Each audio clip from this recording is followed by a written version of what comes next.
Hello, everybody. I was messing with the sound there. I hit the wrong thing. Don't worry about it.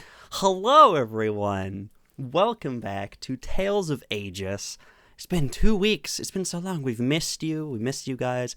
A lot has happened in that time. A lot has happened in that time.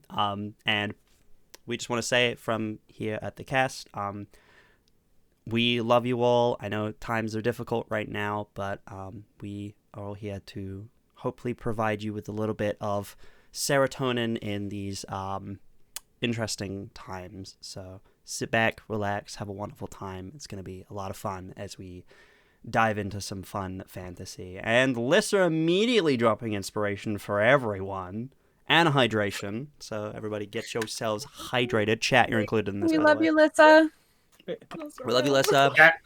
Love you, Lissa. Jasper. Lissa's been working on some wonderful stuff, by the way. All the clips on the Where am I going? On the yeah. Oh, wait. It's not working. Oh no! Wait, hold on. Wait. Just poor Hans by themselves, just like no one. No wait, Hans, Wait, I'll do it. There you got go. you. Hans, I'm doing it across Hans, the. I love you can't you. see me, but I'm doing it. I'm doing it on my. Hans. Yeah, there we go. I'm reaching Some out. Editors, over to editors, make this look Hans. right in post. There we go. Everyone make this right. Sorry, editors, we love you. Speaking of the love you. editors, Lizard's been We doing love an you incredible so job much, with all editors. the clips and everything. The whole editing team has been doing an amazing job with all the clips. So please go check those out over on the TikTok and the Instagram. There should also be doing some fun lore posts going up soon, which is very exciting. And yeah, who's ready for some more shenanigans and Tales of Ages, huh? Is everybody ready? Everyone got your snacks? Everyone got your drinks? Everyone got your stretches in? You know? Alright. Cool. Well, if everyone is ready, let's dive in. So, last time on Tales of Agius, the party arrived in the city of Ambercrest. The city, I keep saying the city, it's not a city. It is a tiny-ass village. The tiny-ass village of Ambercrest. That is the official title. They, for various reasons, found their way to the town's small tavern. They met each other, either by just happening to cross each other's paths, or some quite literally bumping into each other. Just don't have a low perception roll, and then maybe you won't accidentally run into someone. It's fine. Don't worry about it. But yes, as the party was starting to learn some more things about each other, Bishop was the first to notice the familiar sight of their sibling, Aridia. I know, shocker, crazy. But the two siblings noticing a few differences in each other.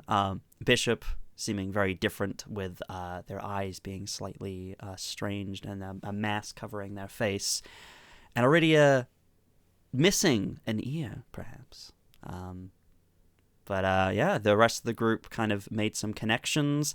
Astra wandered off and had a lovely chat with a mysterious witchy mage in the corner of the room who was kind of surveying everyone. I gave her everything. Astra told her literally everything about herself, whilst she basically gave you pretty much nothing back except her name, Sel. And where she's from. And she did tell you that she was from Ashenvale. That's very true. But aside from that, you got nothing. And she knows so much more about you now.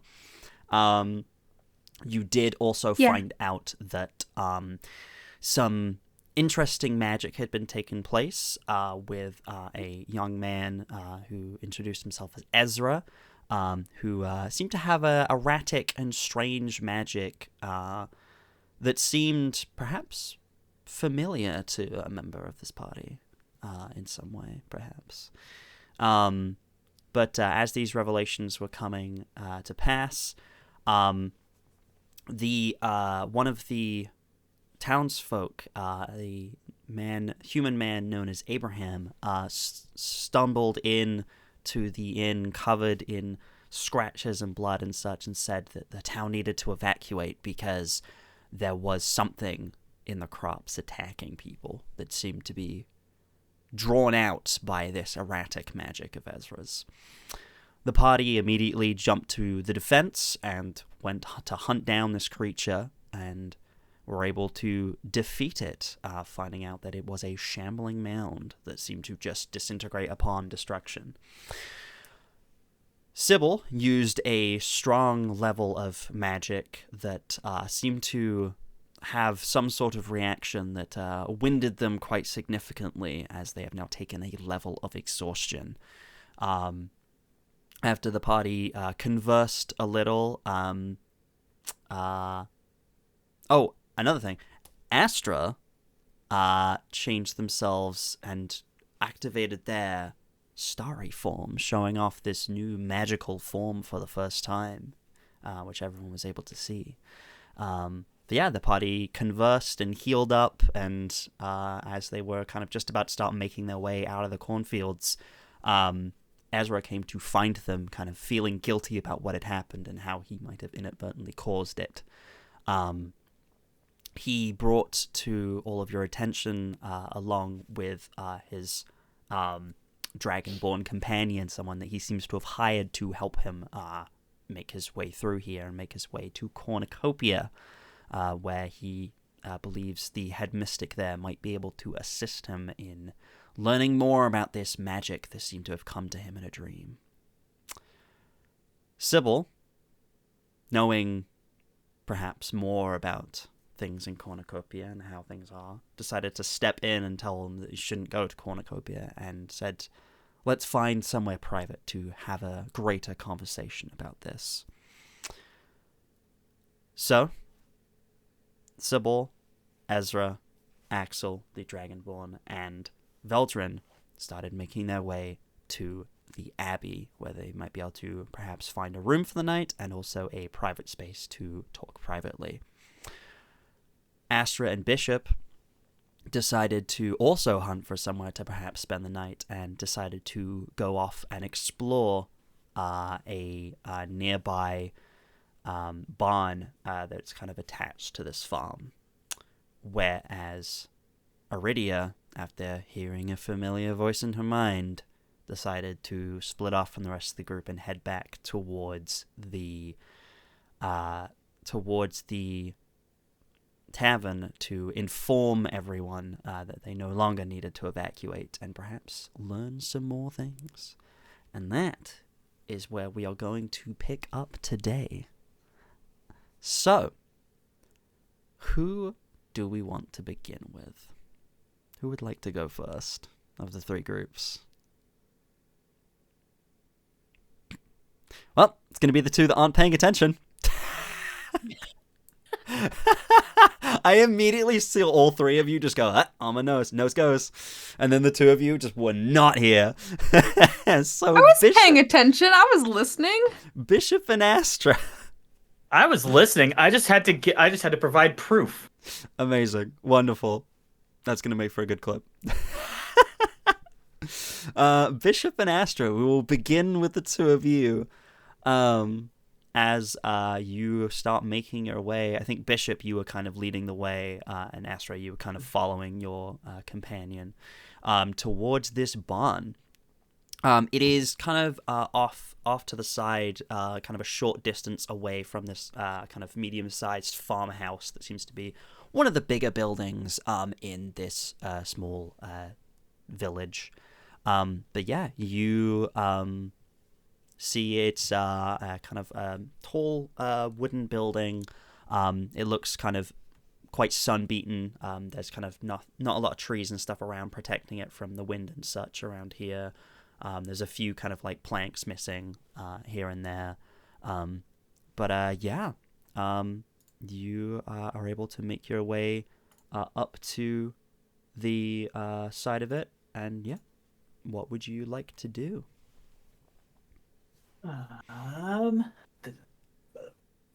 For one, first thing I'm going to do is actually pull up Bishop's character sheet. Yes, you should absolutely do Of that. course. Mm-hmm. If people have not done that already, I think you should definitely bring up the character sheets. There we go. Wonderful.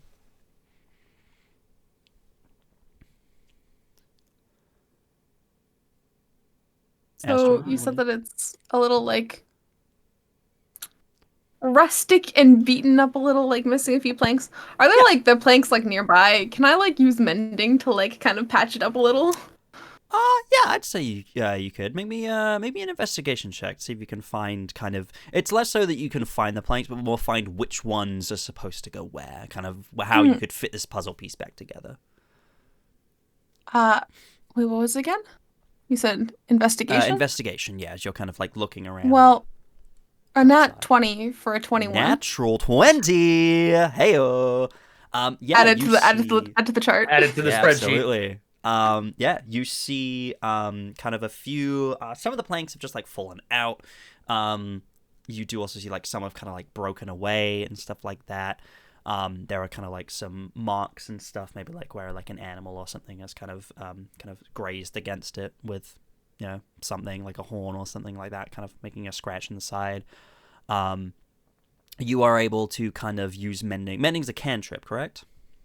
Yes. Yes, so you are able to just over and over again use mending. You're able to kind of like run a hand over those marks, and the marks kind of like seem to knit back together. The wood kind of fitting She's back also together. being really dainty about it. Mhm. Astra has not had to work a day in her life. Yep. So picking up a board and holding it to cast a spell, she's like, Yep. In ball gown and everything. This is just worried is about like, her dress getting ruined. Yeah, truly, this is iconic. I need fan art of this moment. Truly, that is so iconic. Actually, Really? just like a princess doing a day's work. Truly iconic. Truly. But yeah, you were able Truly to a princess. find the right planks in the right places, and you're able to kind of like look and kind of see where they should fit together, like it's a puzzle piece. And you are able to, given a few minutes, you are able to start, putting planks back into place. And, the place doesn't look new, but it looks better than it did. Probably take you about kind of 10 minutes collectively to do that. During that time, Bishop, what are you doing? While Princess is being Cinderella, is the barn locked? You go up to the front. It doesn't appear to be, no. Okay, I'm gonna pull an Aragorn and just open both doors. Yeah, you're able to push the doors open. You step inside. It's mostly filled with, you see that there's kind of like leftovers from a previous harvest here. There's a lot of kind of grain. There's a few, like bales of hay and such like that. Yeah, there just seems to be mostly empty. You don't see any like animals or anything in here. There are a few kind of like bays where perhaps animals could be set up if need be, but currently appears to be empty. Are there like lanterns posted throughout? No, it Any- seems to be just kind of empty. It doesn't seem to have any lanterns set up. You do see maybe perhaps on like some spaces where there are perhaps some hooks where some lanterns could be set up if some late night work was to take place, but there aren't any lanterns in here currently. Okay. I think what I'm gonna do is I'm gonna start going through and like making sure like boards are secure, that like nobody's hiding in any loft or anything, Okay. and like making sure if people go up into the loft, they're not gonna fall through rotted out wood or anything like that. Making sure this place is semi decently safe. So you're trying to make sure it's safe. Okay. Yes. In that case, make me an investigation check. No, not. Oh, I'm actually good at those. Mm-hmm. Okay. 19. 19. Okay. Yeah, with a 19, you go through, you are able to kind of go through, you look up into the loft kind of. Do you have dark vision? I forget if you have dark vision. Let me... As a human. As a reborn. Oh, it's just out there now. It's just Say it out, then. Yep. I said it last session. Yeah, you're so right. You did. I forget who's keeping things secret these days, okay? No, that's fair. I spent What's so the long secret? everyone being secret about things. I mean, Uh, Astra's just a simple human girl. Oh yeah. I guess not. No, you don't have dark vision. I Okay. know. Yeah. You kind of look up. When you're 19, though, it maybe takes you a little bit longer, but you are able to kind of like look. Actually, do you Yeah. have any? Like I'm. Do you have like dancing lights or anything? Any like cantrips or anything that could give you light in kind of the darker spaces? No, I have No? prestidigitation, which was my plan if there were Oh, lanterns, okay. but Yeah. but Unfortunately, I'll climb up there if I can. yeah. I'd say I'm not gonna make you like roll or anything, but like yeah, you were able to kind of like look up into the rafters and kind of like maybe kind of like get up on the sides of one of the bays or whatever to kind of like double check. But there doesn't appear to be anyone hiding up here. It seems relatively secure and empty. You check the bays, and there's kind of just like, again, there's just like bales of hay around. What you do find, though, with your 19, there are 3 bays kind of set up, kind of on the left side of the barn. You go through the first 2, you kind of like look through the hay and stuff like that, kind of again like being extra cautious about there perhaps being someone hiding here. Is maybe a little paranoid, but you can't be too careful. You go through the first one and you don't find anything out of the ordinary. You go through the second one, kind of looking through the hay, don't find anything. And then you go through the third one, the one kind of at the back of this barn, and you're kind of going through. You pull kind of some of the hay bales aside, and as you kind of lift one and kind of put it to one side, you see stashed underneath it with this kind of pushed off to the side here, you see it's strange. You see you kind of take the bale and like put it to one side, you see manacles of some kind just on the floor, chain kind of going from them to the wall. You see, as well as you kind of follow the chain back to the wall itself, you see claw marks in the wall. They don't look human. They look like it's come from some sort of creature, like there was some sort of creature chained here. Stop it. Stop it. Trying B, I'm trying to get him to stop. But yeah. You see, that's what you see. I'm kind of. These manacles look somewhat old as well. Oh, okay. Not disused, but old. Like they've been here a And while. if I hold my hands up and like try and match my fingers and claws, do they match up? Like it might have been Your hands are human? human. Right, but I still got nails. They seem bigger.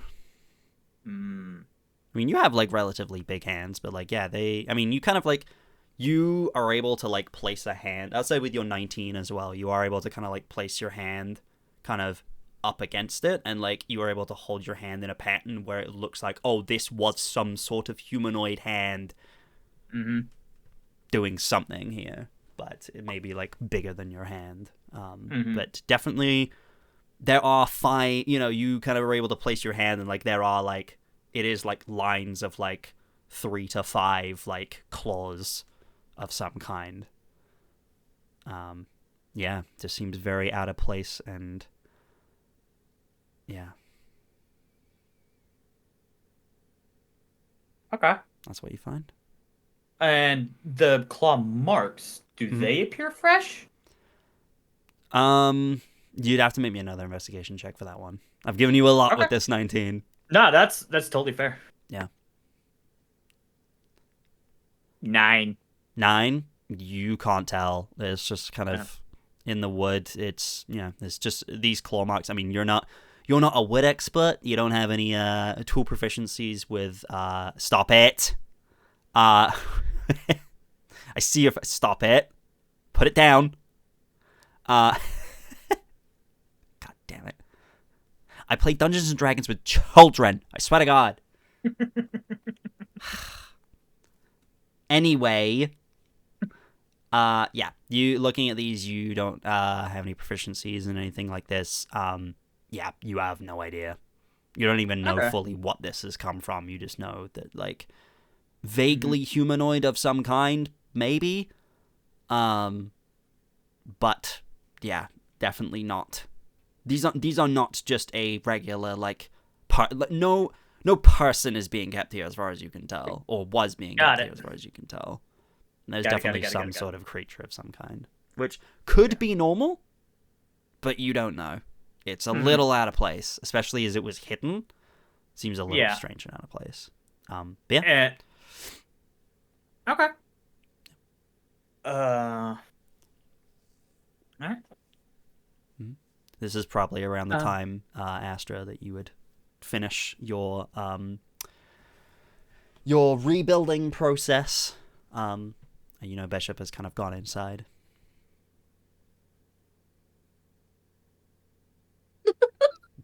Sorry, I had to finish reapplying my lip gloss. Yeah, I Astra's feel like gonna go that's inside, accurate then. for Astra. I feel like Astra just does that immediately afterwards. It's like, hard day's work.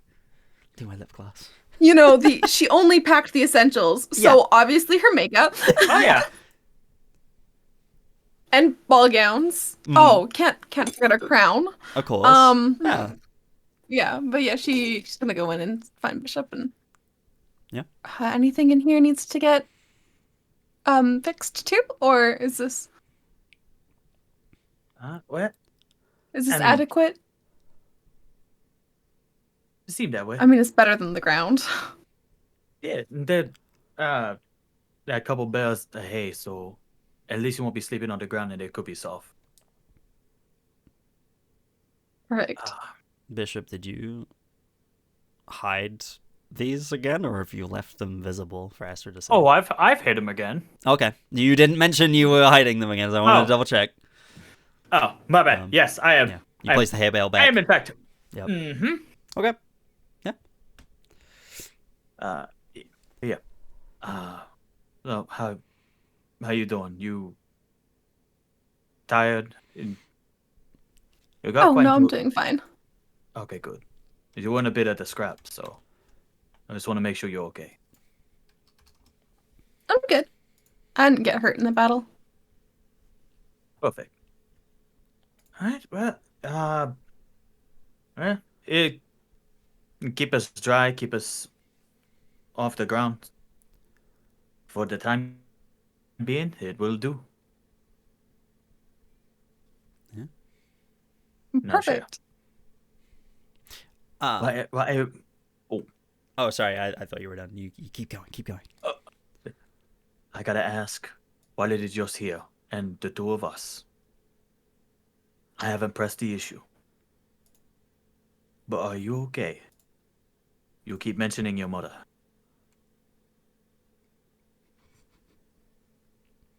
You do not have to tell me if you're not comfortable with it.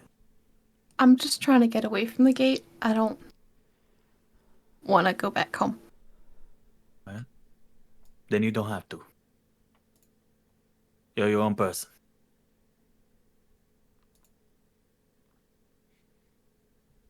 Besides, I'm pretty sure we can find somebody to falsify some kind of license.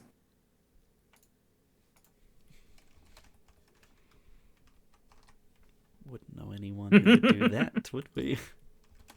That sounds like some kind of criminal. Maybe Either way, I don't know. if you don't want to go home, you don't have to go home. You're safe here, Sha. Well, safe is kind of a relative term. We did just fight a big plant monster together. That we And did. a bunch of undead when we met. I mean, So yeah. but we do kick ass together. That we do. That we do. You are very skilled. I'm gonna go. So are you. Thank you. I'm gonna go check around at the surroundings and make sure that there's nothing watching us and nothing surprising we'll have to deal with throughout the night. Make yourself comfortable. I'll be back. And I walk away. Okay. I would have been fine if it wasn't fucking Jay. All right. Well, after exploring and finding a few things and finding a potential place for the night that you didn't ask about yet, but okay. Nope. Yeah, it was offered to us. No. No, No, it definitely wasn't. You asked. And You then- asked and you whilst he was walked bleeding over. out, and he was like, "What?" It was more maybe. It was more maybe. It was more huh? There's more pressing issues. I'm dying. You definitely did not get a healed confirmed them. yes. Are you doing a little bit of trespassing right now? Maybe. Anyway, moving on. Maybe. It's fine. Wouldn't be the first time this group's committed a crime. Anyway,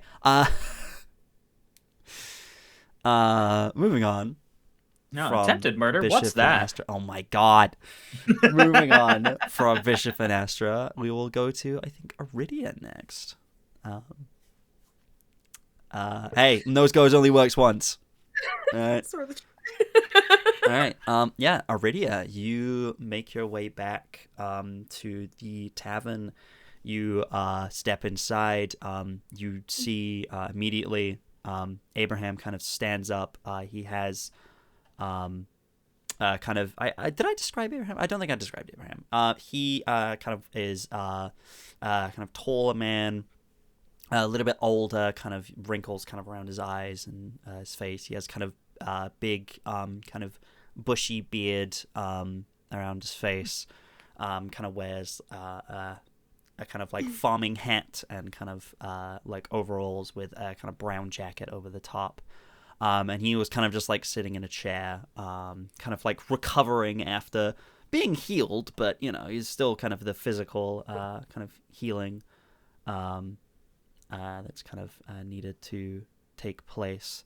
And kind of standing next to him, kind of like tending to him, making sure he's okay, kind of giving him a free drink, perhaps. You see the halfling woman who you met, who runs this place. The two of them kind of look up as you come in, and kind of just the Abraham kind of just turns to you and is like, "Oh, what happened?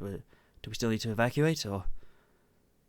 Oh, no, everything is fine. We were able to dispatch the plant. Well, thank you very much. What was that thing? I never seen anything like that in my life. They are not too common. It was a shambling mound.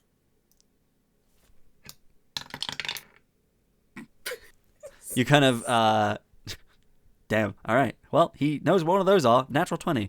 On his investigation. Damn. All right. Cool. Nice.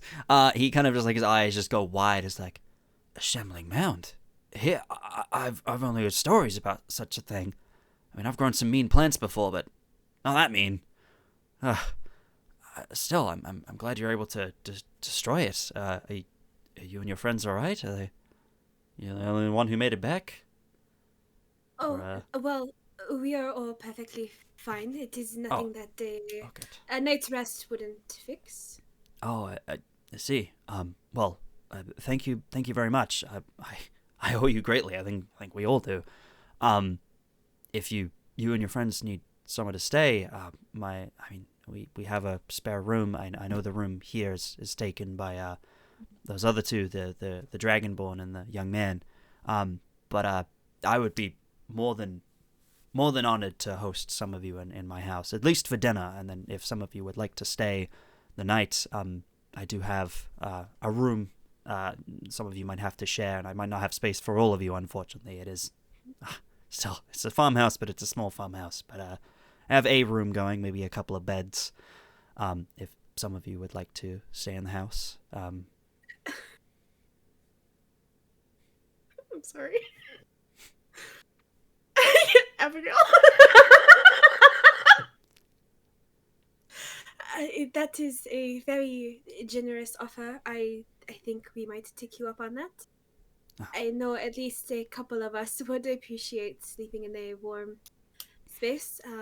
A few of the others, myself included, would be fine just camping out outside. Oh, well, I'm sure, yes. There may be other places you can go to. Perhaps maybe if you pop up to the Abbey, they might have a room for you there somewhere. I don't know how the group of you feel about being split up. I don't know how close-knit you all are, but sorry, I couldn't offer you more of a space. It'd be very crammed if you were all trying to fit in that room, and I'm afraid we don't have enough beds.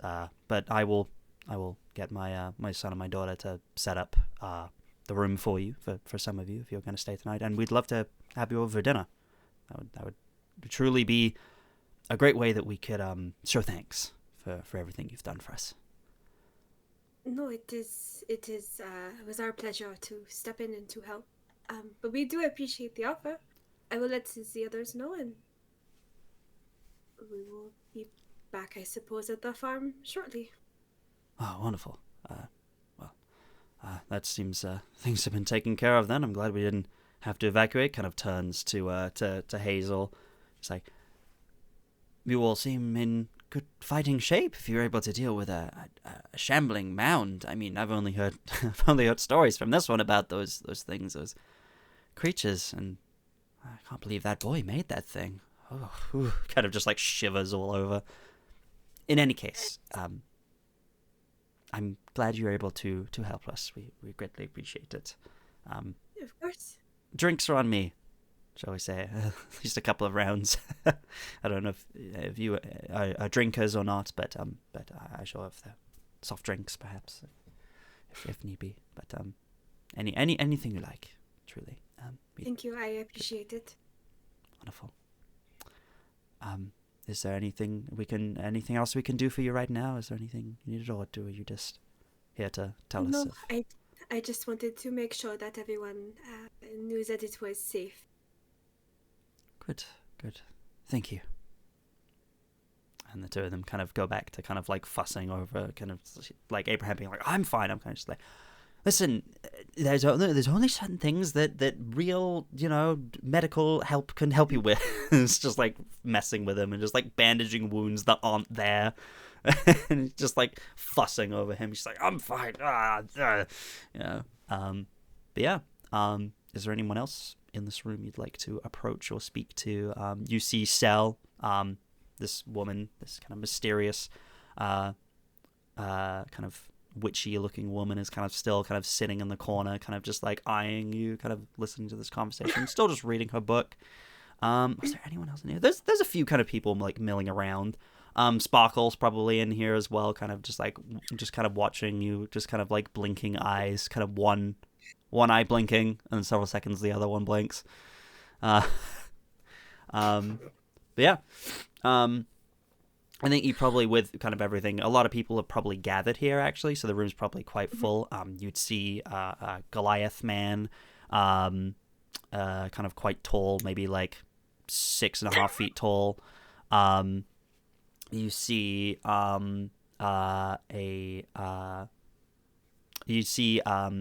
kind of young-looking tiefling, kind of holding a lute, kind of just, they seem a little kind of like shaken up by everything. You see Sparkle, who you've met, and then you just see a couple of kind of other people kind of just like hanging around. There's a Herringon, a couple more humans. You do see a kind of a furbolg as well. Just a mix of a few people around. I guess about probably the only person that would really catch Aridia's attention is it Sel? Sel, yes. Because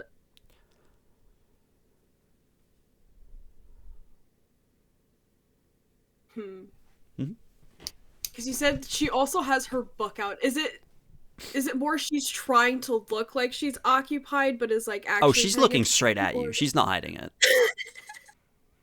as soon as you came in, she's got her book like she was reading before you came in, but seems to have just looked up and seems to just be watching you.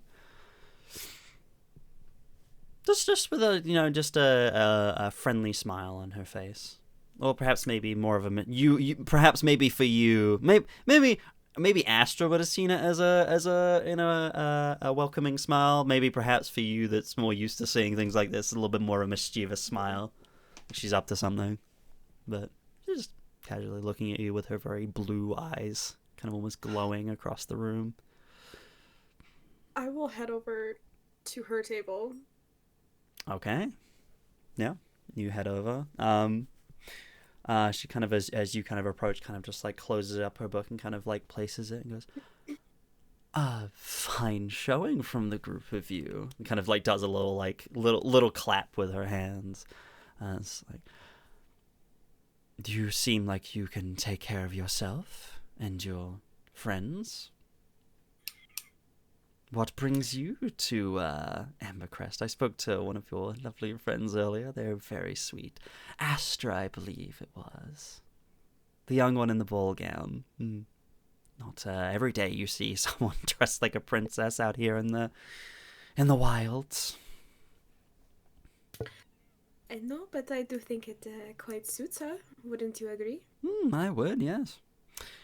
Does the environment suit her? Absolutely not. Curious as to why she's out here. But I suppose we all have our reasons. that we do. What about yourself? What brings you here? Kind of like gesturing a hand, like almost like wanting you to introduce yourself. Aridia, and Aridia. I am merely passing through. Oh, I see. You want to make me a deception check on that? I will also point out for you already, obviously you know it from Men and Knowledge. She hasn't told you her name yet. No, I know. No. Okay. Cool. Okay, I thought it was a 1, but it wasn't. Mm-hmm. 10. 10. He kind of just like looks at you when you say just passing through. She's like, just passing through. As You do most have people inspiration. I'll say It's true. It's fine. Just kind of just like, I'm gonna save it. This is low stakes. Yeah. Well, it's like just passing through. I see. Well, I suppose, some like to keep away from the main road for reasons. I've traveled the main road before. There's nothing special. Truly. It's dirt, and more dirt. I suppose this place isn't much better, really, is it? It is quiet. That has its own benefit. It does. I certainly prefer the quiet. Perhaps we are kindred spirits in that way. I suppose, though I would feel a bit more of a kindred spirit if you didn't have me at a disadvantage. Oh? You know my name. Do I not get to know yours? You never asked. But, of course. My name is Sel. Pleasure to meet you.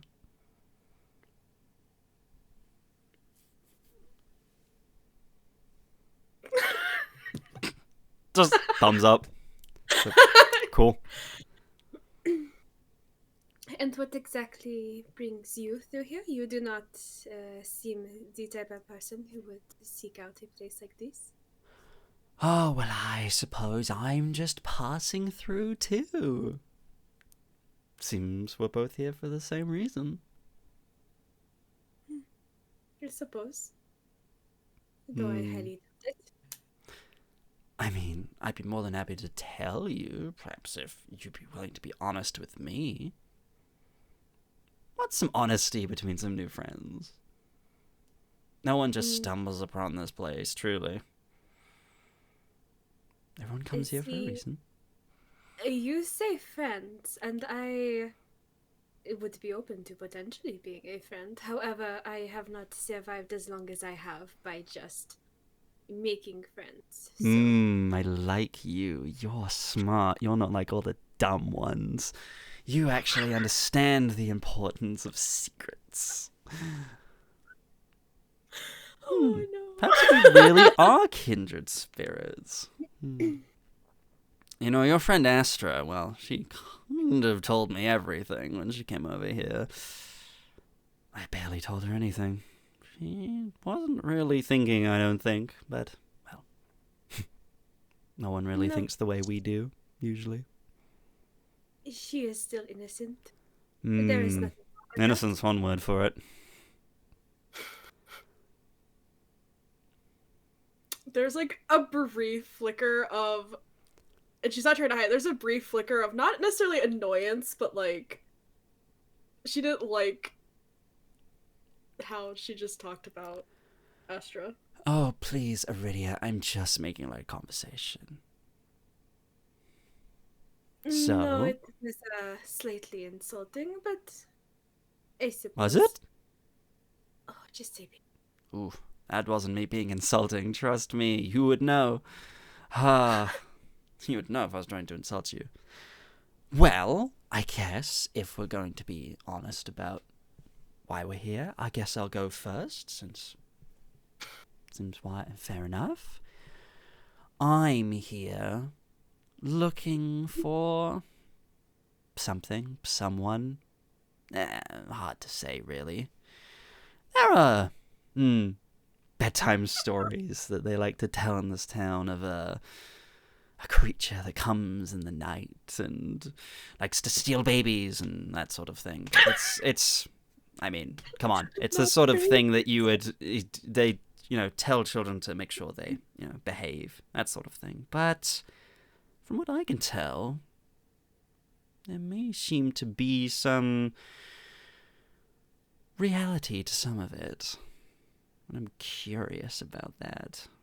Creatures that like to lurk in the night tend to be of a darker nature.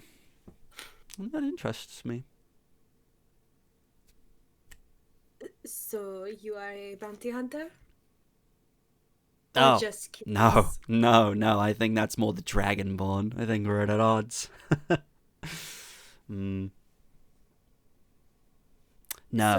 Bounty hunter. No. Me? Oof. That would involve working for someone. No. The only person I answer to is myself. I want to insight check that in particular. Please, absolutely, go for it. That's my sister. I was waiting for one that I was like, this seems like something I want to know. Let's see. 19. 19.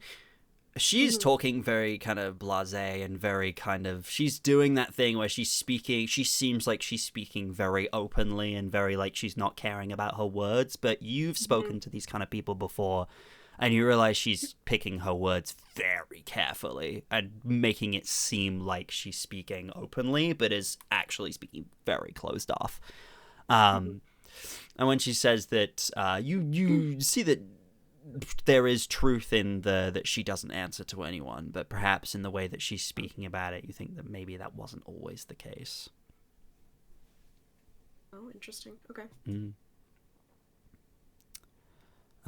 So if you do not work for anyone, you said that the Dragonborn is more of a bounty hunter? Do you know who they work for? Well, I think they work for the boy right now. The young one who does magic. Now that is curious. He doesn't seem to have particular control over his magic. Young people usually don't. But, to make a monster like that, what, a shambling mound you called it? Terrible, scary things. Well, I suppose, if you're easily frightened, that is. let's not pretend, shall we? I've seen far worse in Ashenvale, trust me. Speaking of far worse, what's up with the other one you're traveling with? He's curious. A lot of us are. Is there something wrong with that? No. Well, I was more talking about the The one who likes to wear the mask to hide what's going on underneath. At least that's what I assume that's for. You know, some of us have scars and other things that we carry with us that we want to be hidden. It Fair is his enough. prerogative. I was just more curious if you knew about it. Or why you knew about it. His condition is quite curious. I've seen it a few times before, but not here.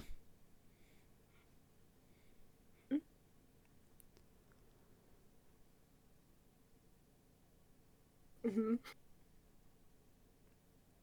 You were from Ashenvale, you said? Yes, Ashenvale.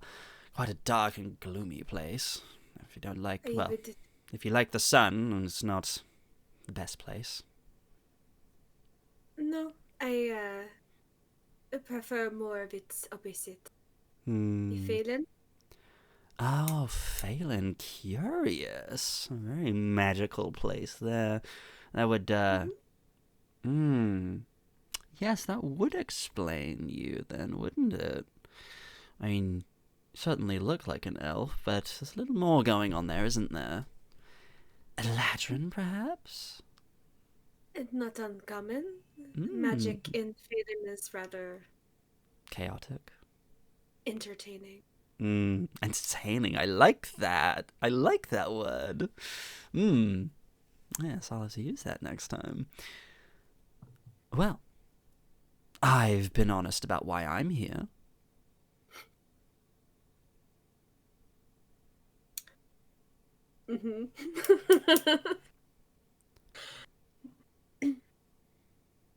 I am also looking for something. Oh? But it is not here. So I shall keep looking elsewhere. Oh, that truly is disappointing. What are you looking for? Perhaps I can help. I am a woman of many talents. Oh, that may be, but unfortunately you are not from Phelan, so I doubt you would have any frame of reference for it, so... Oh, you're looking for something in Phelan? No, from. From Phelan? Well, I see things from all over. Perhaps I've seen something, heard something. Care to share? Of course, a woman can keep her secrets, but that's no fun. Oh, I don't know. I think secrets are quite fun. Hmm. But, this item I am looking for, or at least part of it,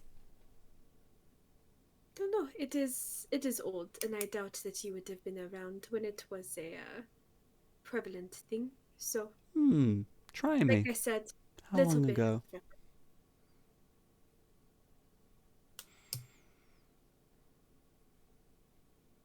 Mm-hmm.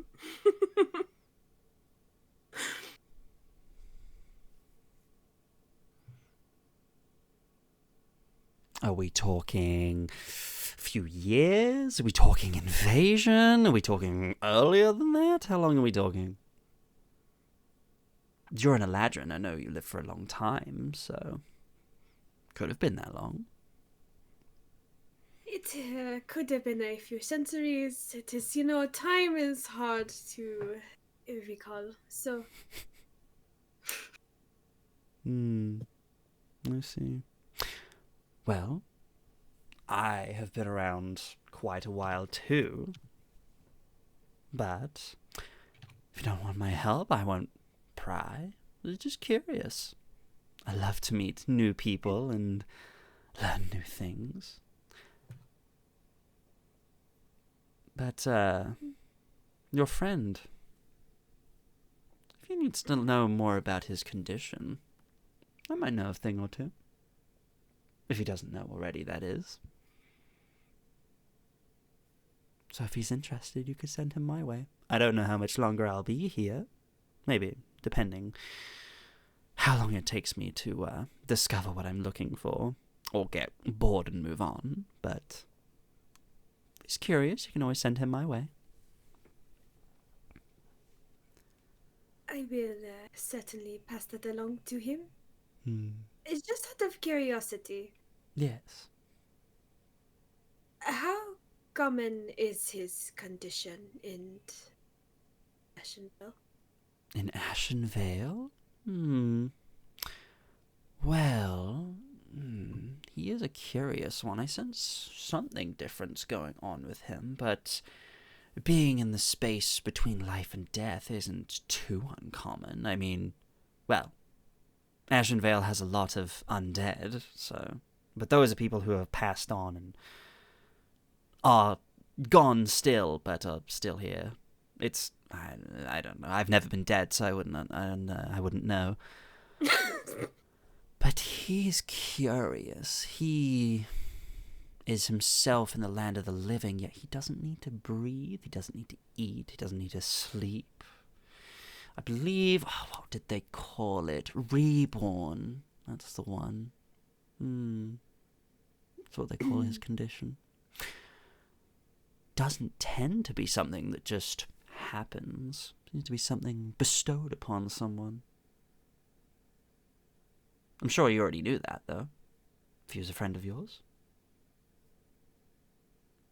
I suppose we are all friends now. Most of us just met each other earlier today. Oh, I see. I see. Well, if he wishes to know more, send him my way. I would love to talk to him. Truly a very interesting specimen. I don't like that.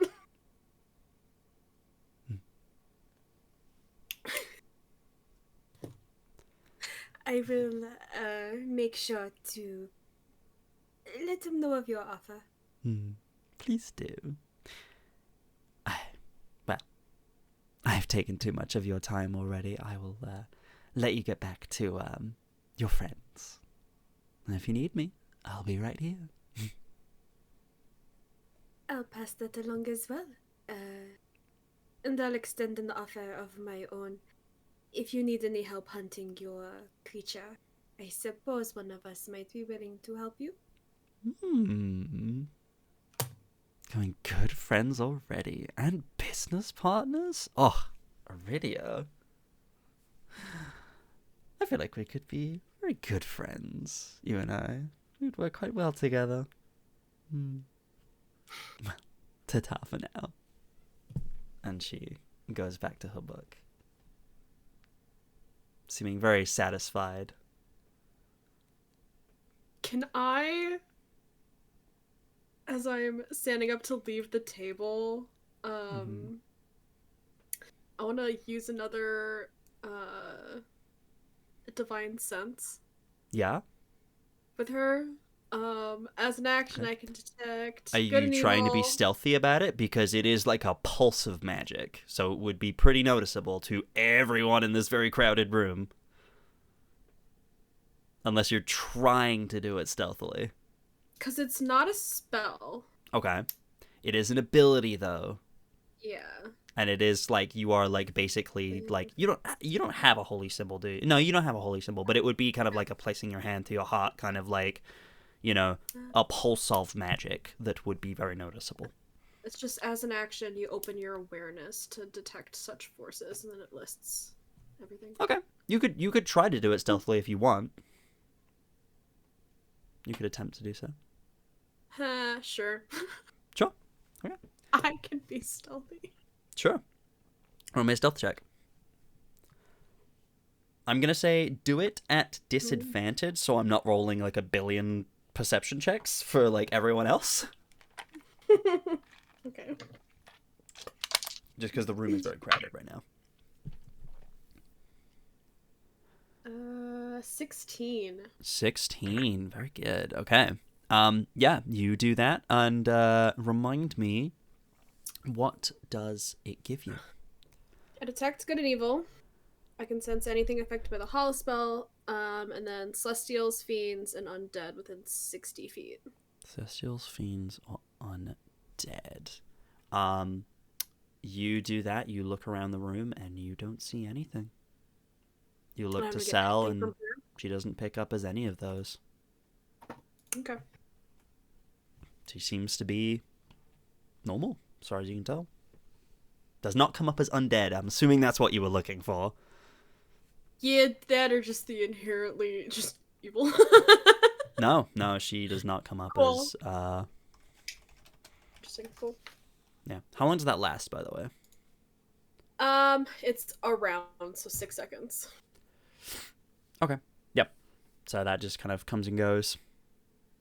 Yeah, And that's and it? then I will exit. Okay. And I think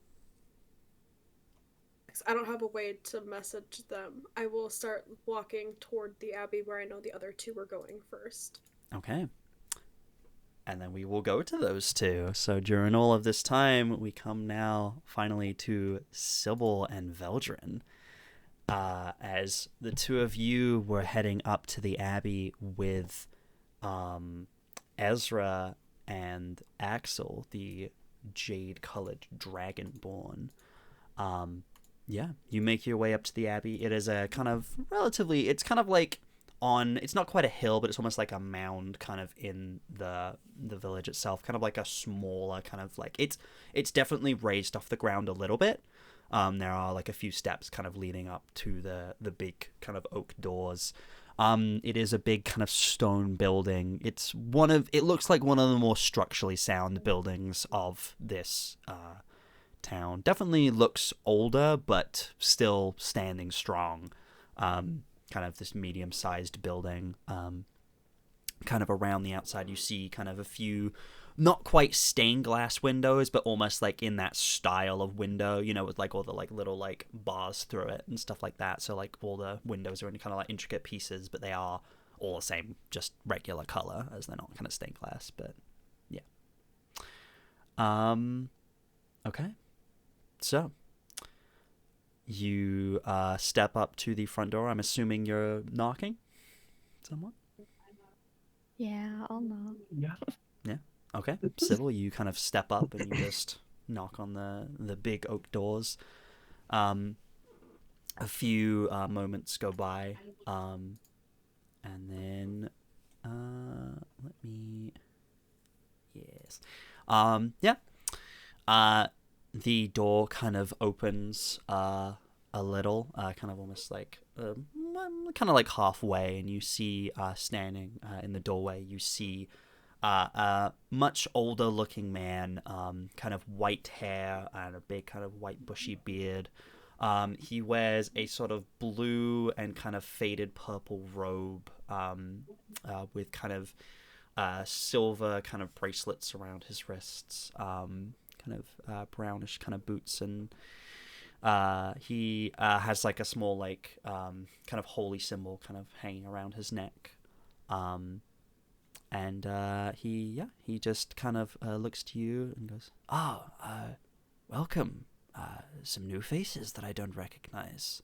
Actually, I do recognize you two. Kind of looks to Ezra and Axel and goes, yes, I do recognize the two of you, but you bring new friends. It's lovely to meet you all. I am Father Reynard. It's lovely to meet you all. And who might I have the honor of speaking to? Hi, I'm Sybil. Sybil. Lovely to meet you, dear. Veldren. Veldren. Oh, fine name. Fine name. And I believe I didn't catch your names. And Ezra kind of goes, my name is Ezra, and this is Axel. Axel kind of just does the bodyguard thing of just making grunt sounds and folding his arms and just. It's like, well, is there anything I can help you with? Do you have any spare rooms potentially for us? Yes, looking for perhaps a place to rest for the night. I see. Well, I have maybe one room that I could offer. It is, I'm afraid we don't usually host guests here, but I suppose my daughters could share a room for the night if you need. I can have them prepare a room for you. We might be able to have some spare blankets brought for you. I could maybe. I don't know if I would have room for all of you. And Axel kind of speaks up. It's all right. The two of us have a room in the inn, in the tavern. It's just mostly for these two, and maybe for a couple of their friends. It's like, I see. Well, I can perhaps do that for you. Yes, absolutely. It is a smaller room. It's very simple. But yes, I can certainly do that for you. Was there anything else you needed? You know what? Let's not do this here. Come in. And he will kind of like step to the side and kind of pull both doors kind of welcomingly open and kind of gesture, and it's like, the Abbey welcomes all. So you're more than welcome to come into this space. What is his holy symbol of? Is it of a particular god? It would probably be, yes. Let me double check in my notes real quick. I should have assumed you would ask me this question. Of course I am. Of course I am.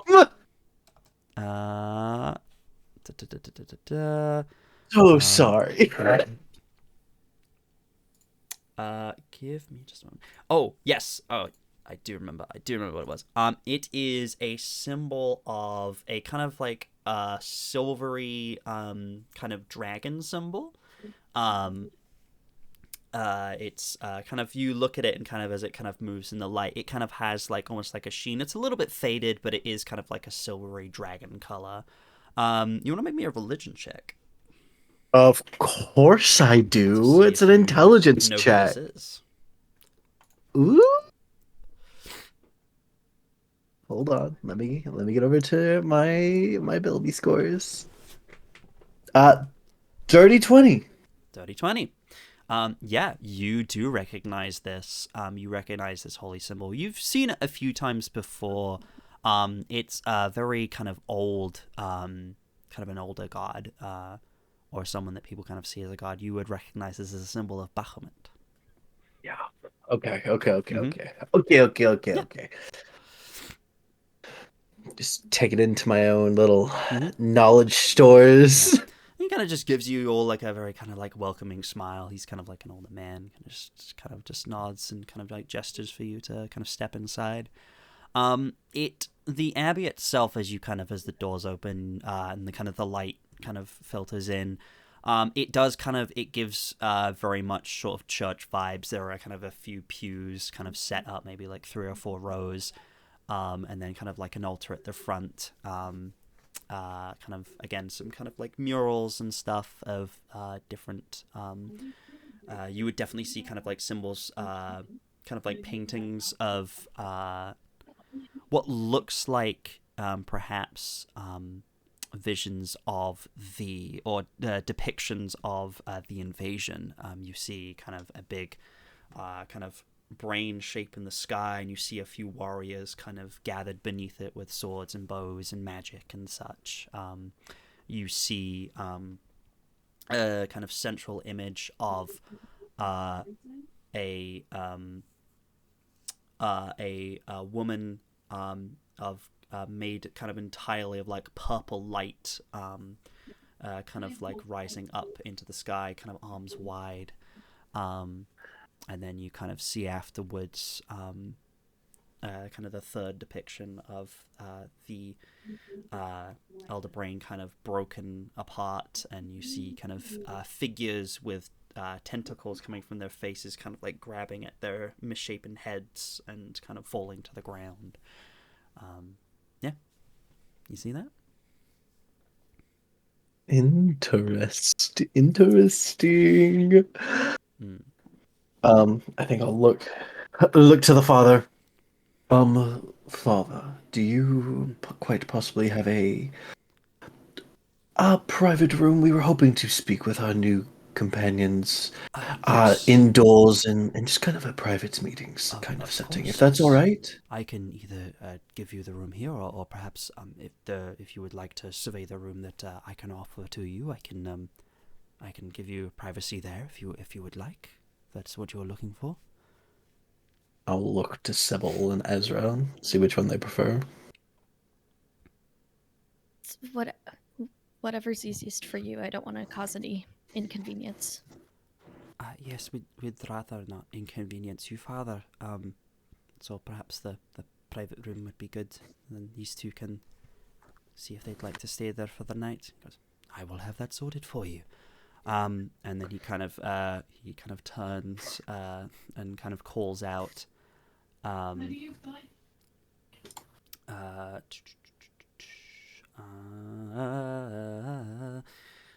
what happens when you have a million NPCs. He kind of turns around, calls out, Tessa, Lilia, we have guests. They might need a room for the night, so if you could prepare that for them and take them to it, that would be very kind. Thank you. They are welcome here. And kind of very quickly you see two kind of young women kind of step forward, and looking at them, it takes a second to kind of take in. You almost have to double take for a moment. You look to the woman on the left, who they both wear kind of traditional, almost like nun-like clothing. They wear kind of white dresses with kind of black kind of overlaid over it. They have kind of like almost like fingerless glove, kind of like the gloves that kind of like come up to their kind of forearms, in kind of like light whiter colors. They have kind of almost like a drape around their shoulders, and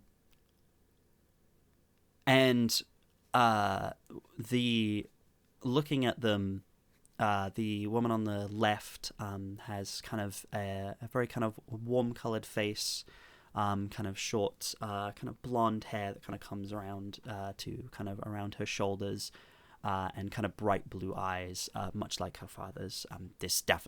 She definitely takes after her father in terms of her looks. And then you look to her sibling, and it's strange because you realize that they are identical twins, but there are also differences at the same time. So they have kind of a similar, you would never mistake them as not being siblings, but you notice the other woman kind of standing next to her on the right has much kind of almost grayer skin. Her eyes also much kind of grayer color. Her blonde hair is more of a kind of silvery blonde, and it's kind of a bit more kind of ratty, and kind of it's tied back in a bun. It's kind of it's almost a little patchy in places. She wears very kind of similar clothes, but they both kind of step forward and they kind of give you, that almost like that creepy thing that identical twins sometimes do, where they kind of give you a smile and it's very similar. It's not meant to be creepy, but you're like, oh, okay. I don't like it. Yeah. She kind of the woman on the left kind of steps forward and goes, hello, my name is Tessa. This is Lilia, my sibling. It's so lovely to meet you. We can take you to your room if that's what you would like. Thank you. Of course. Nice to Thank meet you so much. Apologies, I didn't ask your names. Veldren. Sybil. Ezra. Axel. And then the other woman kind of steps forward, and her voice seems a little more kind of croaky. She kind of steps forward. Well, it's very lovely to meet all of you. Please, right this way. And she kind of turns. Thank you. And kind of leads the group of you forward. Tessa kind of says, "I'll fetch the spare bed rolls," and she kind of heads off to kind of grab some supplies for you all. But yeah, Lily kind of leads you up a kind of flight of stairs, past one room. You kind of are able to kind of like peek in, and it's a very simple room. It's literally just like a cot and kind of just a few kind of personal items dotted around. And then she kind of goes to there's a door kind of on the right, and kind of the door to that is kind of closed. and then you kind of head to the far end of the hallway, where there's another room on the left. And Aurelia kind of opens the door. What is everyone's passive perceptions? I'm pretty sure it's 13. 11. 11. I think only Veldren would see this then. Oh? Veldren, as they kind of lean forward to kind of open the door, their kind of sleeve moves up a little bit, and you notice on their arm black veins, which, yeah, you kind of notice just, motherfucker! kind of beneath their skin, kind of just almost like black veins. You only see it for a moment, but they kind of just open the door, and they kind of like step inside, kind of like gesture for you all. This is usually my room, but I will share with my sister for the duration of your stay. It's truly no inconvenience to me. It would be an honor to host you here. It is a small space. We have the cot here, and perhaps maybe a couple of bedrolls we could provide. But is it for all four of you, or? No. I don't believe no, so. sorry. Possibly just the two of us. I see. Can I don't know if I've done this. Can I insight check? Actually, I have done this. Can I insight check Veldren right now? Because I've never seen Veldren shaken for it. before. Veldren seems on edge. Yeah, Go for absolutely. it. Yeah, I've Yeah. never seen that. 100%. Literally never Even seen that without before. the insight check. Also, I know I'm a little bit sick right now. That cough was in character. Yes. Just to Natural confirm. 20. Natural 20? Natural Okay. freaking 20. For a Veldren, 23. this is on you, buddy. Yeah. No, Veldren is looking at this girl as if it is a mixture of questioning, like curiosity, but also fear. Almost, he seems like a little shaken. Veldren's usually very polite, calm. Like on top of things, he seems out of it right now, and you can see him burning to ask 1,000 questions in this moment, but physically holding himself back. Mm-hmm. And I think you would see his eyes keep flashing to like where her sleeves came up. Almost of it trying to like verify what he saw. Yeah, Sybil, you kind of almost follow with the natural 20. You kind of follow Veldren's eyes as he's almost like staring, and you do see kind of on the girl's arm. You do see kind of her grayish skin kind of stood out to you a little bit to begin with. Maybe it's just something. Kind of like almost like slightly sunken features, kind of making her identical, but also at the same time very different to her sister. But you do kind of follow his eyes and kind of see kind of the sleeve. Maybe it's like a little too short for her. You do see kind of between the kind of gloved hands and the sleeve itself, you do see almost like a trace of kind of dark veins kind of going over the skin a little bit. And her hair has some gray in it. It is very silvery blonde and is a little bit kind of patchy in places and has kind of been tied back in a bun to almost like hide that. She very obviously looks sickly. Mm-hmm. Okay. But seems to be trying not to show it. Noted.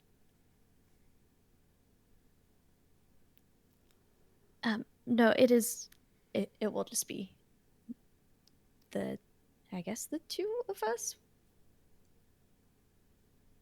Oh, I would assume that the others were taking the farmhouse, so yes, I'll sleep on the floor. Do not worry. I have my own cot.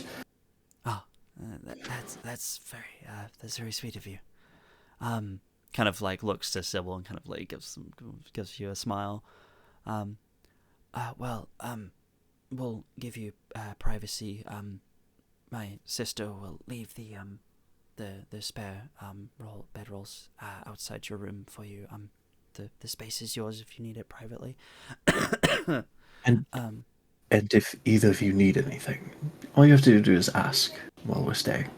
I'll do my best to help. that's very sweet of you, Veldren. Thank you. Of course.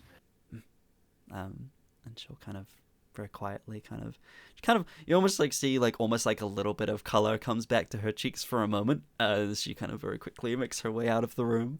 But yeah, you guys have the room to yourselves, the four of you. All right. Axel kind of like almost takes a step back and kind of like will stand by the door, almost like guarding it. Not so you guys can't go out, but more to stop other people coming in. I think Veldren will. Is Axel standing on like the inside of the door by the Yes. door? Okay, I think I'll stand next to. I think I'll see Axel take a step back and like. Oh, and also. Just Axel and Veldren standing next to each other, just like the 8-foot tall dragonborn, and just Veldren just like next to him, it's like. Am I doing this correct? Am I? Just... Before I even start, I want to look around to see if there's any potential for us being watched, and with that, another detect magic is gonna go up because I want to look for scrying orbs. So you're gonna cast magic? Yeah. Okay. Does your rune glow? Because you're casting magic. Crap. I forgot about that. Would Sybil forget about it? That's a question. Probably not. Can I No? subtle spell it? Sure, you can absolutely do that 100%. I'm gonna subtle spell it. Okay. Subtle spell, remind me how that what the effect is for that. So I don't have to use verbal or somatic components for It just my happens. spell, and then we also like homebrewed the addition of my room doesn't glow when I do subtle spell. Mm-hmm. So yeah, I will do that. Do I still have to roll for my... Roll a d20. Okay, that's a 6. Oh my God. A 6? Okay. Yeah, all good. Good stuff. You kind of cast the spell and you kind of have that moment like in your mind where you're subtle spelling it, almost like you're trying to hide it from everyone else, but you're almost hoping to kind of hide it from that as well, and it seems to work as nothing happens. But yeah, you're able to cast detect magic. You get a magical aura from Ezra.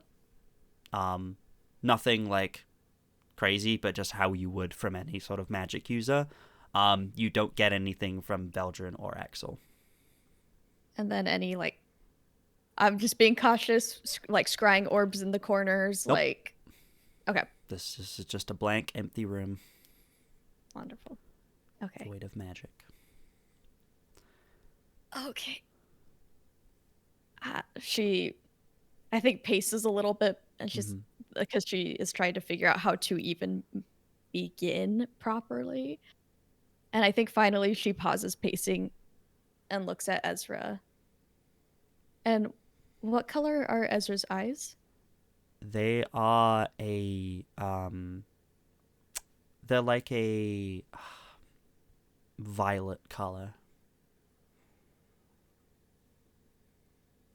She looks at him and says, "What color were your eyes before?"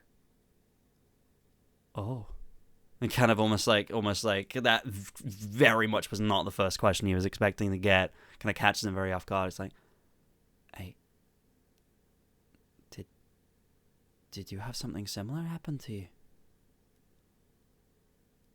Did you also have the dream?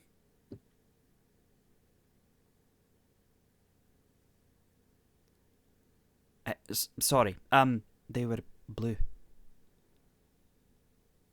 What color were yours? I had the dream as well. But I have a follow-up question. Okay. To the dream. I'm being very careful with my words because I don't think we're being watched, but I also just there's no way to ever tell. Were there others in your dream yet? Others. Well, there was her, but aside from that, I didn't see anyone else. Okay. She Okay. spoke to me. She told me that I was one of her chosen, and why were there others in yours? Not the first time. Not the first time. You've seen other people since? More people There like are. us? There are others. I don't know much at all beyond that.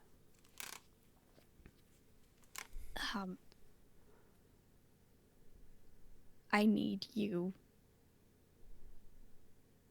to not go to Cornucopia. In fact, I'm not going to ask you where you're from in case anyone is listening. If you're from Gloria, I need you to leave and get as far away as possible. Oh, I'm more than happy to tell you I came from Draconia. Or Draconum. Well, then you shouldn't go there. I don't say where you're going. Don't tell me. I shouldn't go home? Or I shouldn't... you're confusing me, Sybil. What?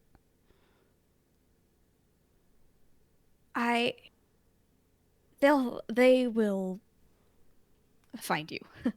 If they learn of your existence, they will find you, and you will not survive the encounter. Who's they? The people in Cornucopia. They will not help you. The head mystic won't be able to help me. What do they want to...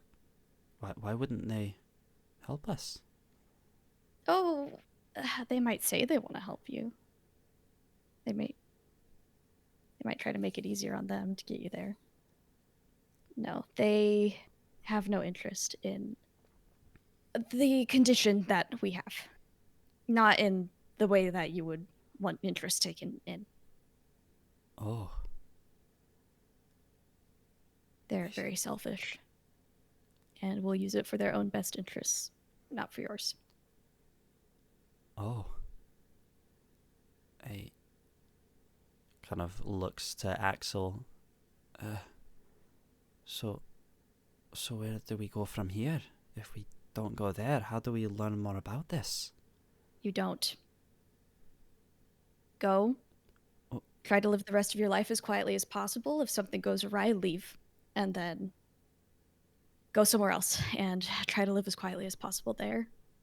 If anyone tries to show up, if any other people of ours try to show up, send them away, tell them the same thing.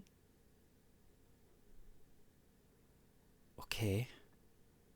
With all of that, make me a persuasion check. Okay, that's a natural 20, but I have disadvantage. Oh. That's so much worse. Gonna use the inspiration. That's not much better.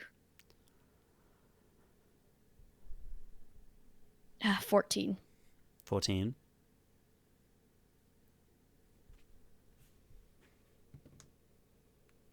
Okay. He kind of looks at you, seeming so confused by what you're telling him about how the head mystic of Gloria is out to get you or something, or like they're not going to help. Like, why wouldn't they help? They should be the most trusted person in the nation for magic. Like, why? And then kind of all of this, it seems a lot, especially as you're trying to be vague as well. But kind of seems to understand your desperation, and it's less so the words, more the kind of almost like tired desperation on your face that kind of sells it, I think. And he kind of just nods. He's like, okay, okay, I guess I'll head home. Where are you going to go? Would there be safety in numbers, perhaps? For people like us. if that's asking too much, I know you already have your friends with you. Kind of like side eyes Veldren a little bit. I just, if we're in danger, would it be better to be safer together with our powers combined? I don't think that it would be safer with me in particular. And I'm truly sorry about that. But because I've already had some close encounters myself with them, I think I'm more in their sights, and it would be best if you were not affiliated. That way you were not put on their watch list, essentially. I see. Well, I'm really sorry. no, I'm really sorry that this happened to you. no, thank you for telling me. I better to know now than go through whatever you've been through, clearly.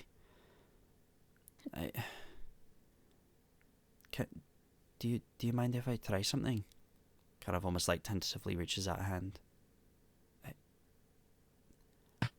What is it? Your magic seems to have drained you a little bit. I might be able to fix that. If you don't want that, that's okay. I'll control my magic this time. I promise. You can trust me.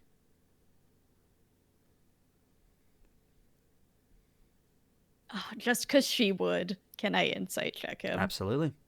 Okay.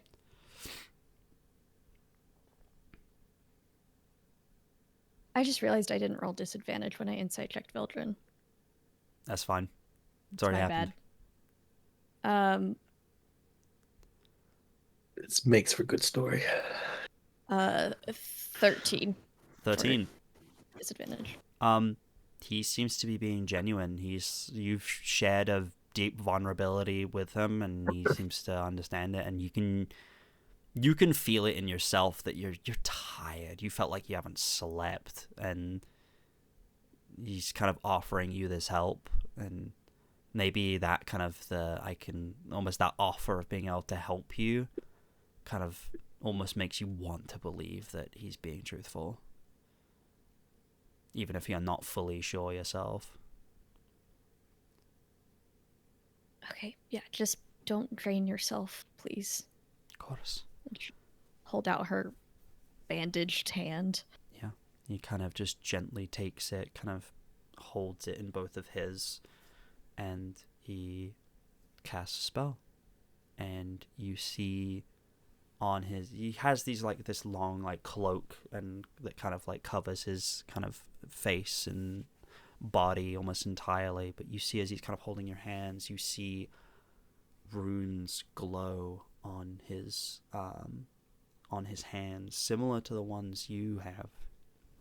And you kind of look up and you kind of see on his forehead as well, it also kind of glows, not the exact same symbol as yours, but similar. And he casts a spell. He casts Lesser Restoration. Your level of exhaustion goes away. Oh, that's so nice. Yeah, you feel your kind of vitality return to you. You don't feel as drained as you were as you kind of cast that spell, and seems to go off without a hitch as he kind of opens his eyes again and goes, better? Yeah. Yes. A lot better, thank you. What drained you so much? Does your magic drain you that much? I mean, even when I summoned that beast back there, I felt fine afterwards. Does your magic work slightly different from mine? Are we all unique? Does yours drain you a lot more, or?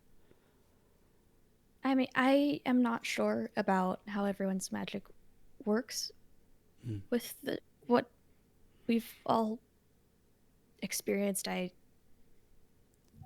haven't had much experiences beyond the dream.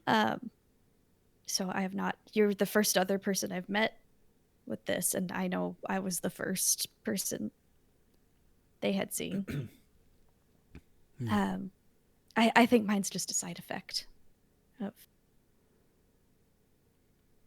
Insight check.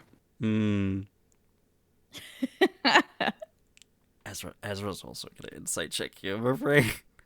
Am I telling the truth? I think Saying I am. it's a side effect of your magic? That's not true. That's not what I was saying, but okay. Oh, is that But not what you were I- saying? What were you trying to say? That's what it sounded like you were saying. I was trying to say it was a side effect of going to cornucopia. Oh, okay. Was what I was trying to imply, but Okay. it is very vague. Okay. 8. 8. You kind of like say that, and Ezra kind of like looks at you and kind of like seems to read between the lines on what you're saying. It's like, right. Okay. Well, I mean, we've both had the same dream, so we both know that she's trying to get us to go to Phelan. So if you're heading there, I might try to do the same. But if you don't want to travel together, then that's fine. That's okay. We can travel separately. If you think that would be safer for us. Be careful. Oh, I wouldn't recommend going to Phelan. why not? Isn't that why she's trying to get us to go? I don't know why she's trying to get us to go. I don't know. All I know is people know where to find us. They'll go there, and I don't think that's a very good idea. This is an Abigail question. Are you do you remember what she told you? Yeah. Yeah? She did tell you why she wanted you to go there. Maybe I don't. Yeah. She said she told you, well, she did tell you, I'll DM you about it later, but she did tell you that she wanted you to go there for a specific reason, to find something. Oh, I remember. Yeah. I remember. So would you say that, or would you say something different now? I would say something a little different. Okay, absolutely. I just wouldn't say I don't know why she wants us together. Okay. Yeah. But I don't think it would take all of us for that to happen, and a lot of time has passed since I had the dream, so I think that there's been a lot of time for others to do that. Did she tell you why in your dream, and when did you have your dream?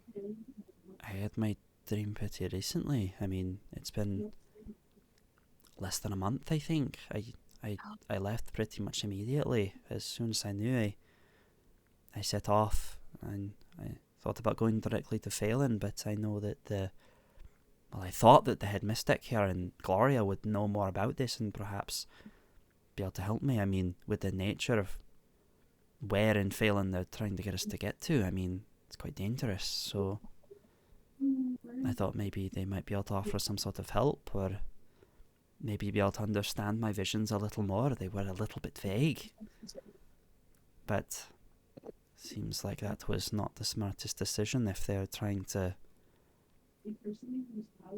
do things to us, trying to take our power for themselves, if that's what you're trying to tell me.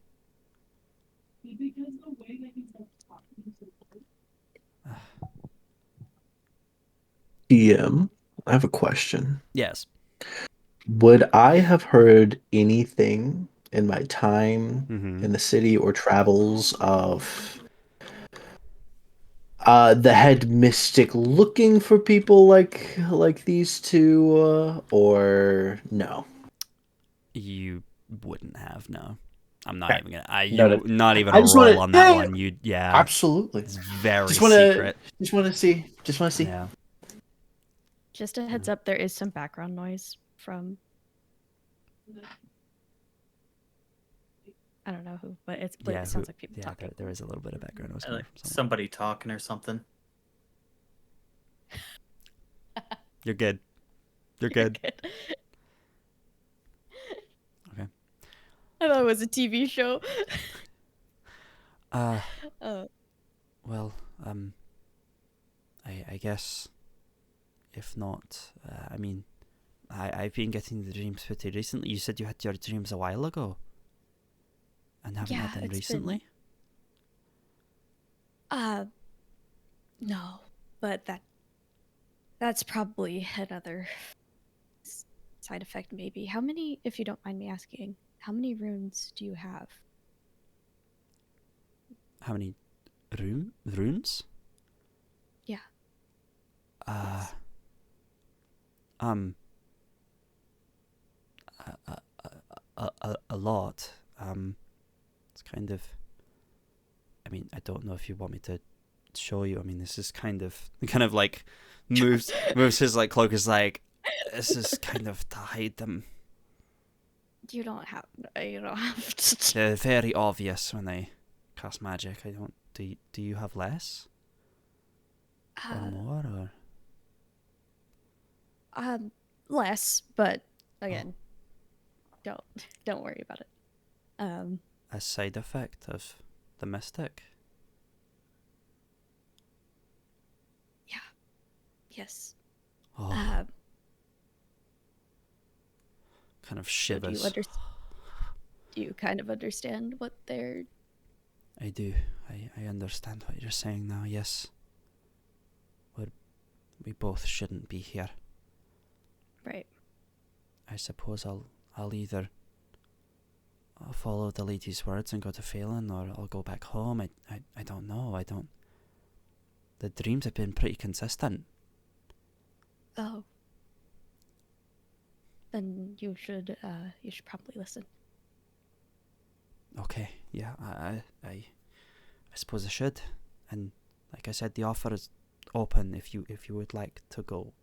But if you have other things you'd rather do, if you don't think you're getting these dreams anymore, if you think that time is past, then that's absolutely fine. I just wanted to make the offer. It's the first time I've met someone else who understands what I'm saying. I mean, I pay Axel to follow me around, and he kind of just seems to only half listen to what I'm saying. Axel kind of just like rolls their eyes. I'm like, I listen to everything you say. I just don't understand half of it. Same thing. I mean, it is really interesting and exciting. Yeah. I hope you find what you're looking for. I will not go Of a place course. that I'm not entirely sure if I'm welcome anymore. Well, wherever you go, wherever you find safety and sanctuary, I hope you find what you're looking for too. Thank you. One last thing, and I'm so sorry to end this on such a grim note. Gosh, I hope this doesn't happen. If you were to get caught, they're going to ask you how you came across your magic. That is the only thing you have against them. So don't tell them anything. No, I wouldn't. I won't tell them anything. Now that I know the severity of the situation, I'll try to have Gloria as quickly as I possibly can.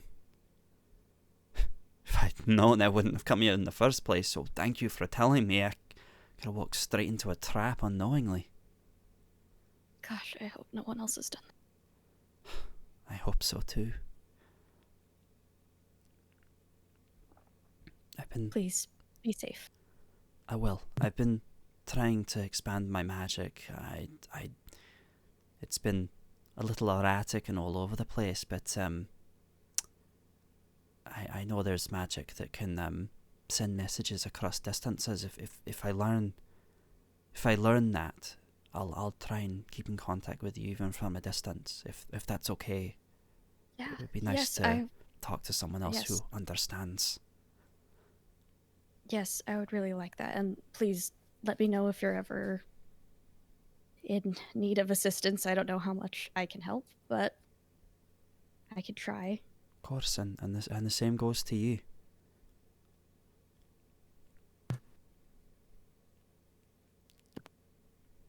GM, Mm. would my organization Yes. have safe houses across Gloria? Safe Like houses across little, Gloria, I would say. yeah, just like little places in that would be safer to be at in like maybe some of the bigger cities. Um, would Or no? let me return that with another question. Yeah. Would Veldren have gone out of his way to create such things? Yes, absolutely. Then absolutely, I would say that they exist. Yeah. I think Veldren A takes has been like through this entire like once like the mentioning of a spell to like send messages across distances, Veldren actually kind of goes in, pulls out a couple of like papers and notes that he's written down. It's not much, but it might be a starting point for something like you're wanting. And I will give him kind of like the notes I've taken myself on the message cantrip that I have. Ooh, okay. You see, if you change it here, here, and here, you might be able to expand the distances. Instead of a fee, you would change it to a sa. And just kind of like going through there, like what he thinks a sending spell would be, and kind of the hand motions that he's kind of like puzzled out in his head. Make me an Arcana check. Perfect. I'm good at those.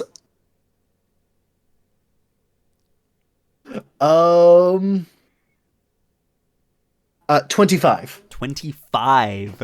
Okay. Yes. You say that, you kind of go over your notes, and you kind of like, you kind of go through and you're like, if you change this to that and this to that, it's like, oh, you seem to know a lot about magic yourself. Are you a magic user too? In theory. I'm much better at the theory than I am at the practical. I've got a few tricks up my sleeve, and I will kind of like, wave my hand, and a couple of dancing lights appear above my head. I have a few tricks. Oh, wow. Nothing as impressive as you and Sybil, however. I just know a few things. Oh, that's very kind of you. Thank you. I'll see if this works. I'll have to try it, but thank you. Of course. Also, let me see your map. My map? Your map of Gloria. Oh. I assume you have one since you've been traveling. I've been mapping things out a little bit, yes. And he kind of pulls out a map of kind of like just like a vague like nation map with like the locations kind of dotted on it. I will kind of go in, mark a couple of the cities, and scroll on the map just a few directions to some of the safe houses. If you need a place to, please keep this safe. If you need a place to stay or a place to hide, go follow these instructions to a safe house. Mention my name. Mention you're a friend of mine, and they will hold you for the night. Oh, that's very kind of you, Veldren. Thank you very much. I Of really course. appreciate that. Of course, your plight is something. Not all of Gloria is bad. There are many that wish to make a difference. I'm sure there are good people like you here, Veldren. Then at least I can believe in this nation at least a little bit still. I am just a person. Well, sometimes that's all you need to be. Don't need to be fancy. Yes.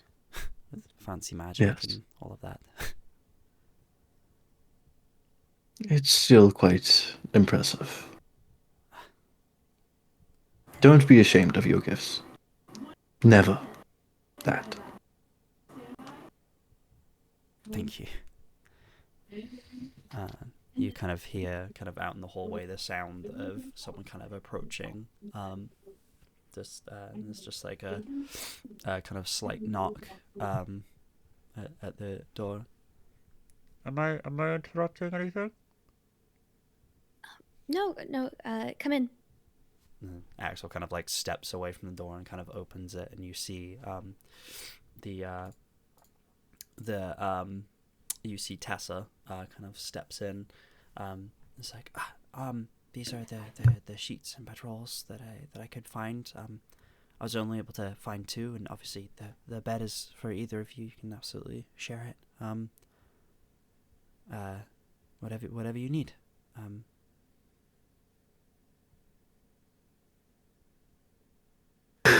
Thank you, Tessa.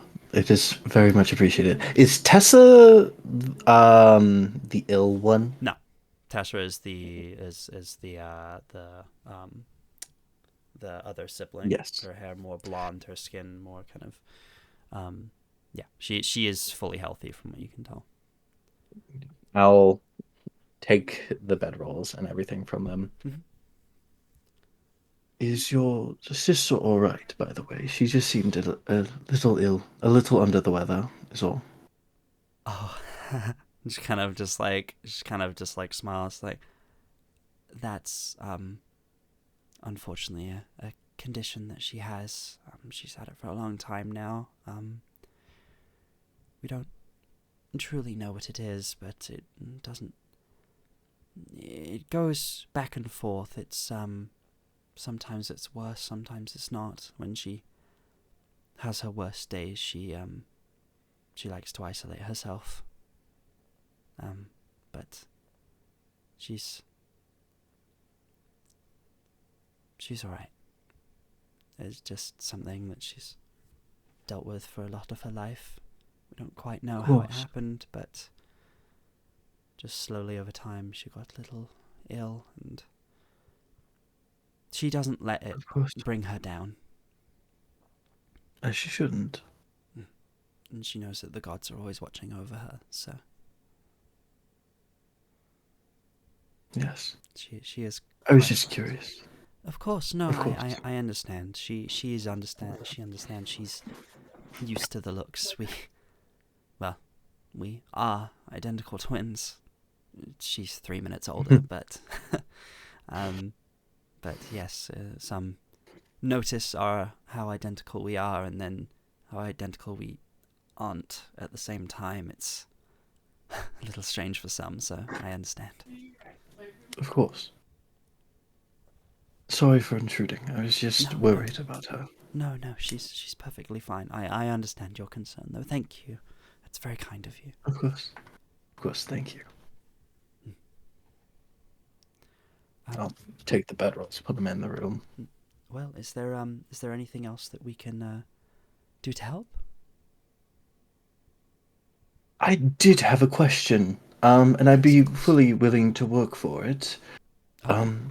Do you know if your father keeps any spare charcoal, incense, and herbs? About 10 gold's worth. Oh, yes. We would certainly have the incense. Some coal could definitely be provided. What was the last one? Sorry, coal, incense, Charcoal, and herbs. Oh, herbs. Oh, yes, of course. Yes, absolutely. I grow some myself. Yes, absolutely. I'd be willing to provide those for you. Yeah, it's about 10 gold's worth. I'd be very willing to work for them. I'd do some odd jobs around the house. That would be very sweet of you, Veldren. Yes, the herbs, that would probably be most of my stocks. That is very kind of you to offer. But I would be willing to separate with them for some funds, though, that I could perhaps put to more seeds to grow more. But yes, that can certainly be arranged. Will you be in town for a while? I'll look back to Sybil. We can be if we can get those possibly another day or two. We need to restock up before we journey again. Okay. Well, I'll have a think, and I'll see what I can find, and I'll see what I can do. I'll see what I can find out. I'll speak to Father and see if he has anything that you might be able to help with as well. Of course. Thank you. Thank you. But yes, the incense and the charcoal I can absolutely provide. We have an abundance of that, so I can absolutely provide for that. It's mostly the herbs that will be the cost. So, but yes, I can get those for you, and we'll work something out for the herbs. Of course. She'll just kind of like bow her head and kind of just in turn kind of bow her head to each person in the room, and then we'll take her leave, leaving the four of you together. So what's the plan now then? We will stay here at least for a couple of days. I don't think as soon as you two can leave, the better.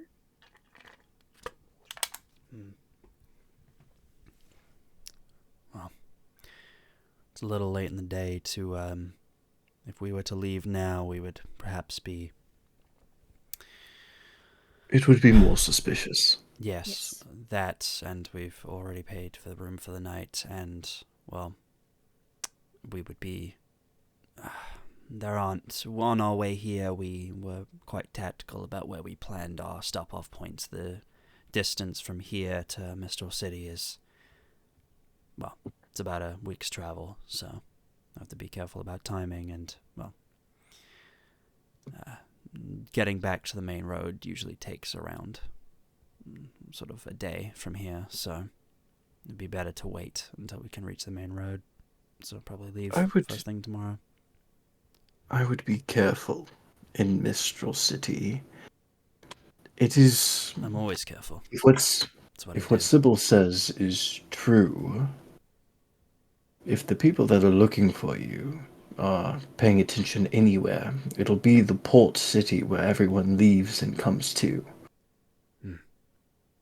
Yes. I don't know if they know that there are any more of us. So keep your It would magic be on your best when it comes to Gloria. I find assuming they already know is the best case. Yes. I'm sorry we have to leave so soon, Axel. I know you're wanting to stay to look into that monster problem, but if we could leave sooner, that'd be great. Monster? Don't worry about it. I took this job for a reason. There's rumors in this town of there being some sort of creature in the night sort of thing. The mage woman in the tavern, she seemed pretty interested in that too. I don't trust her. Mage woman? I didn't see any. No, me neither. Interesting. Yeah. She That's likes something keep to think about. herself. I wouldn't trust her. She seems like she has ulterior motives. But yeah, there's rumors in this town. Some put it down to just being a silly story to scare away the children, but some feel like there might be some truth to it. I am a little bit of a bounty hunter myself, and then I take other jobs in my time, but that's usually my profession, so monster hunting tends to be my forte. So I thought I'd pop by to see if there's any truth to this, but I haven't noticed anything yet. Then again, I've only been here a day, so... And in this day, a lot has happened in this sleepy little village. Honestly, not a lot. It is very quiet, and... I'll look at Axel and look at... kind of look back to where the shambling mound happened. Aside from the obvious... And aside from the monster that seems to be lurking, and a strange and mysterious mage. In Gloria? Quite. Yes. The mage isn't from here. She says she has a license, but I looked at it and it seems suspicious. Like it might be fake. Who would ever have a fake license? Ridiculous. Deception check. Oh, Motherfucker, Why you're would gonna you say say that that? straight up to his Why face. would you say that? Natural 20. Doesn't even blink. It's just like, So stupid. people who About are. time you rolled something well. Yeah, who are you and what did you do to your dice? So stupid to roll that. Yes, the only people who would fake having licenses like that are people who have ulterior motives or Or an idiot. precisely.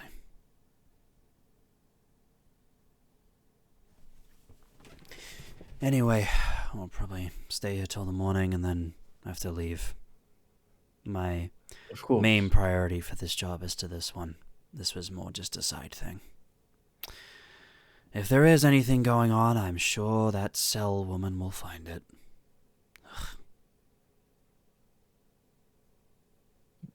Yes. Be careful. Yes. If you need anything before you go, just ask. Thank you. Yeah, we appreciate that. Of course. These safe houses will definitely be helpful if we need to make stop-offs on the road. Perhaps also we accumulate some funds for traveling back in Mistral City. Travel is quite expensive. Yes. Make sure to mention my name. That's how they'll let you in. Well then, I guess we'll leave you to it. Enjoy your space. We'll be back at the tavern if you need us. Of course. It was really nice to meet the both of you. And it was very good to meet both of you too. Truly, you've given me a gift, Sybil, and I will not forget it. As they start to walk out, Sybil's still kind of staring where Ezra had been standing, and she just goes, "They were Hazel. Sorry? They were Hazel. My eyes." Oh. Well, maybe they will be again one day, when this is all over.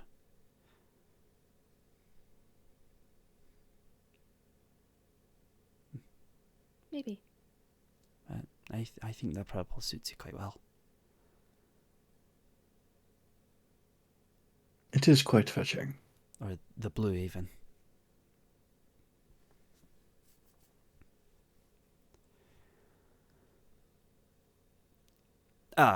Anyway, kind of just face goes a little bright red, just disappears off down the hallway. Axel just looks at him, looks at you, and just leaves. Once they leave, I'll look to Sybil. Quite the steal of hearts, aren't you? What? I'm sorry? Don't worry about it. Was that what that was? I would assume. Oh. It was either that or is he being quite awkward. Quite possibly both. Oh, no. That's not good.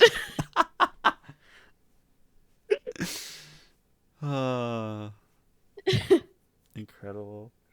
All right. Well, yeah, you guys have the room for the night. I assume kind of once you've set up things here, you'll kind of probably all kind of reconvene probably at the tavern itself, would be my guess, unless anyone has anything else they'd like to specifically I do think before Aridia that. was headed to us.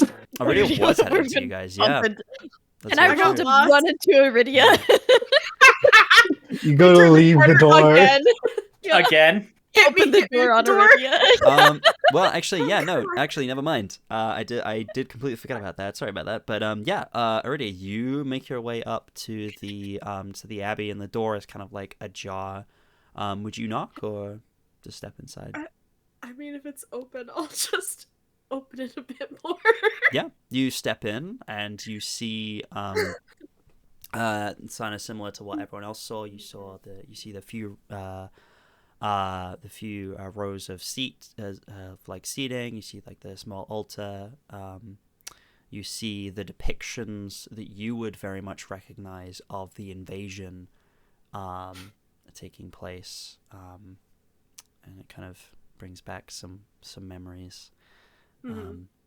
But you do see, kind of as you step in, you see the same sort of older man. You see Father Reynard kind of like looks up and goes, "Oh, are you friends with the other two, the Veldren and Sybil?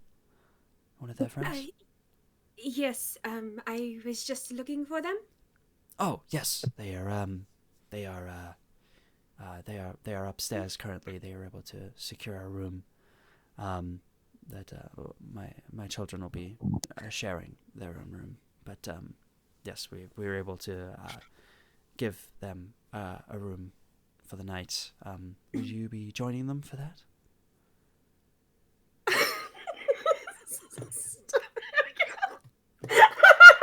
Swear to God, you guys can't take anything seriously. No, I think that the two of them will be. Nope. Her face is so red. Just kind of like looks at you. It's like, are you all right, ma'am? Are you all right?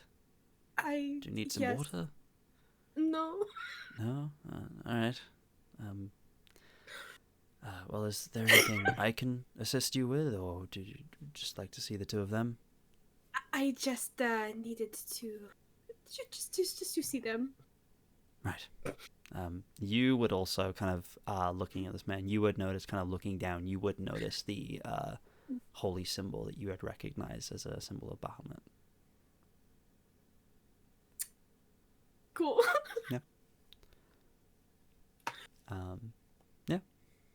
You would see that. But yeah, you're able to make your way upstairs, and probably as you get about halfway up, you almost walk straight into Sybil. I just hit the door. The door absolutely hits her in the face. Oh my Oh, Sybil. Aridia, you take 1 bludgeoning damage. That's the best running joke of this campaign. Aridia. We need to not keep meeting like this. I'm so sorry. It's okay. Oh, Sybil. I'm so sorry. It's really nice to meet you again.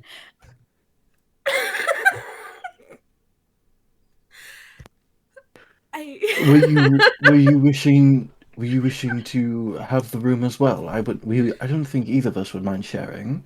No, not at all. No, I'm. We saw you from across the abbey, and we really figured. Stop. I hate it. It was not in character. It was. Oh no. Oh, Sorry, I had to. Incredible. High tech The talk. not in character, please. It's in character. Oh, Oh no, I don't. I am fine sleeping outside. I came to get Well- the two of you though. oh, of course. Is something the matter? Is it a monster? We just learned about it. Oh, No, it does well- not move that quickly. No, but there is that was part of it. That was Okay. mentioned. Sal back at the bar. So, is this the mysterious mage woman? She's certainly something. But yes. You know, Got she's it. taken quite an interest in the group, and just fair warning about that. In the group. Well, she Are we a assumes that. group? Well, No. she seems to think that we are all friends, so. That is beside Very the well. point, though.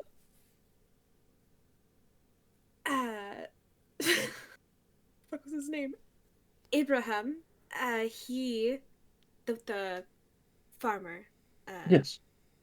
he invited us all to dinner, and that a few of us Oh, might be able sweet. to use a room there. Tom, stop. That's so sweet. Tom We wants should to definitely go. We should definitely go. That is such a nice gesture. Yes, I thought so, and I thought maybe we could all talk about whatever this creature in the night is. Yes, Axel told us a little bit. You two go on ahead. I have something I need to ask of the father for a minute. I just need some more reading materials. I want to see if he has anything on Mistra. Okay. Sure. How about you walk down the stairs first, though, Sybil? I'm kind of afraid to now because You should please be careful not to run into any of the children, Sybil. Aridia kind of. It would be even if you pushed me down the stairs. Aridia, are you going to push Sybil down the stairs? No! Can I insight check? I know Aridia. Now that it's been mentioned, it sounds pretty tempting. 18 with disadvantage. She's like, With disadvantage. Oh wait, not disadvantage. Wait, with Never disadvantage. mind. I don't have disadvantage anymore. My first roll was a natural 20, so that's a 23. I don't know what tonight's doing, but Incredible. oh my gosh. Is Aridia going to push it? stupidest insight check. No, you say it, and there's just like immediate panic of like, I would never do such a thing. Why would you think this?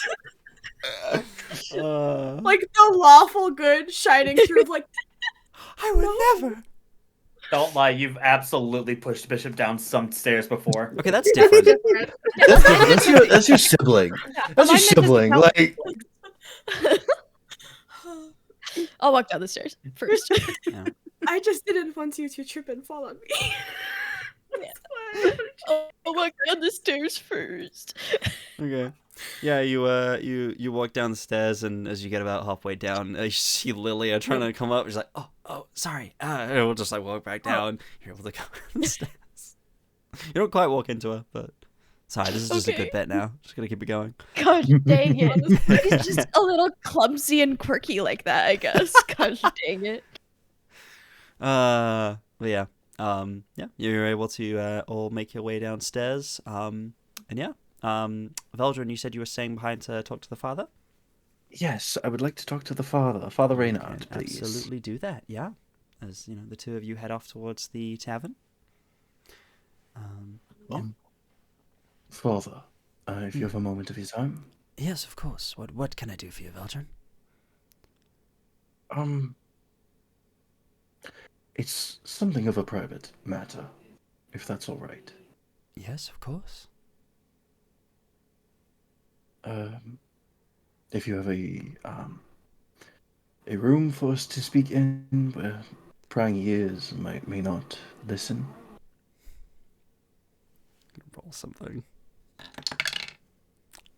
He kind of looks at you with you saying it's a private matter. He kind of looks at you and goes,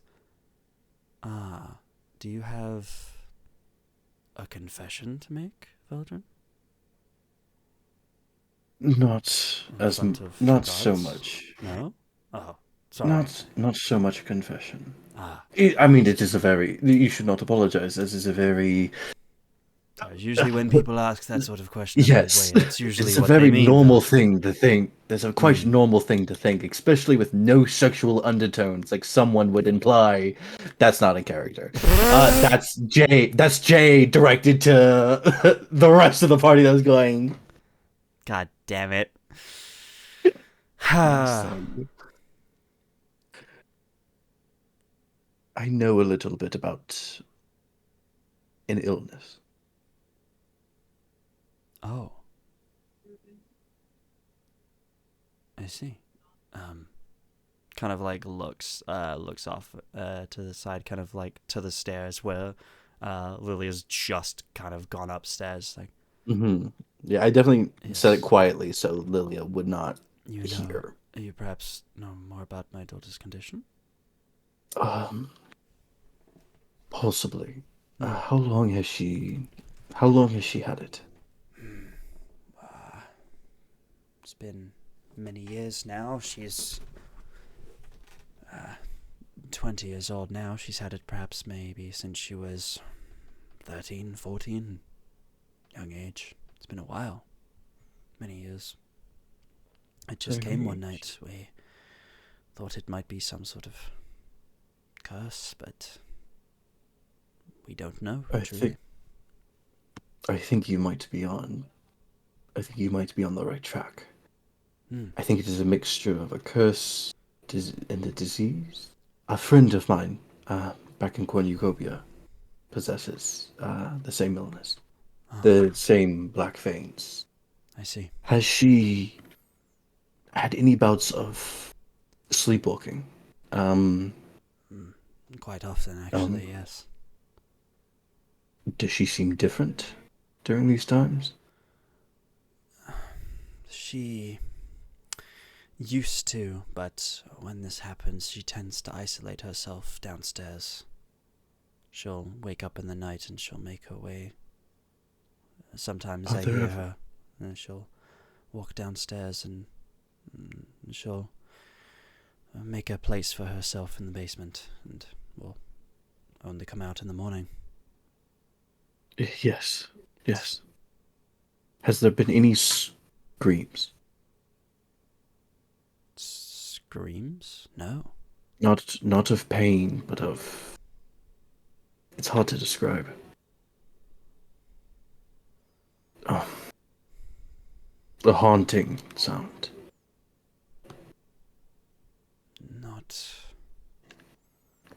Not that I've recalled. From what I can see, and from what you probably already know, I do not think this is something that can be solved with normal measures. No, I have conversed with the gods many a time, and they don't seem to have an answer for it, at least not from the prayers I've put out. You haven't heard anything? Afraid not. Like you said, it seems to be some sort of mixture of not particularly magic, not particularly a curse, something in between, as far as I can tell. I don't have too much magical experience. I mean, I'm not by any means a magical person. Not many people in Gloria are, so it's hard to know outside of asking the gods. So, I don't really know. If I find anything, I will let you know. That's very kind. Thank you. Thank you, Veldren. Have you heard of anyone else of having this condition before? No, I'm afraid I don't really leave this village very often, so I don't see many new people. Not anyone that's come through here. This may seem like a strange question. Do you know if your daughter interacted with anything magical before this happened? Or did it just come out of nowhere?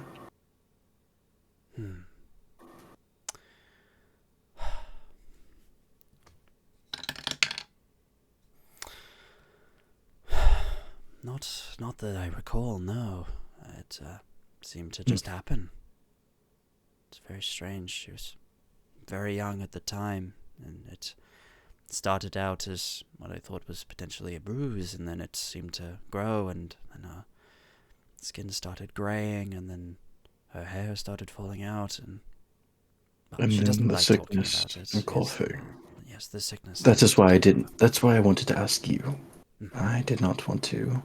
She will appreciate the privacy. I will not tell her of this conversation. Of course. Again, another strange question. Yes. What's her birthday? When was she born? Well, like I said, she's about 20 years old now. Perhaps her birthday, I believe, is the 3rd day of the 3rd month. Is it the same as someone else's? Nope. Okay. Uh, strange question. I just wanted to rule out a theory that started. My friend is around the same age. gift, I'm afraid that day has passed. My friend is around the same age. I wanted to see if it was something of a certain day that had a significance. I see. Unfortunately not. I apologize. It is all right.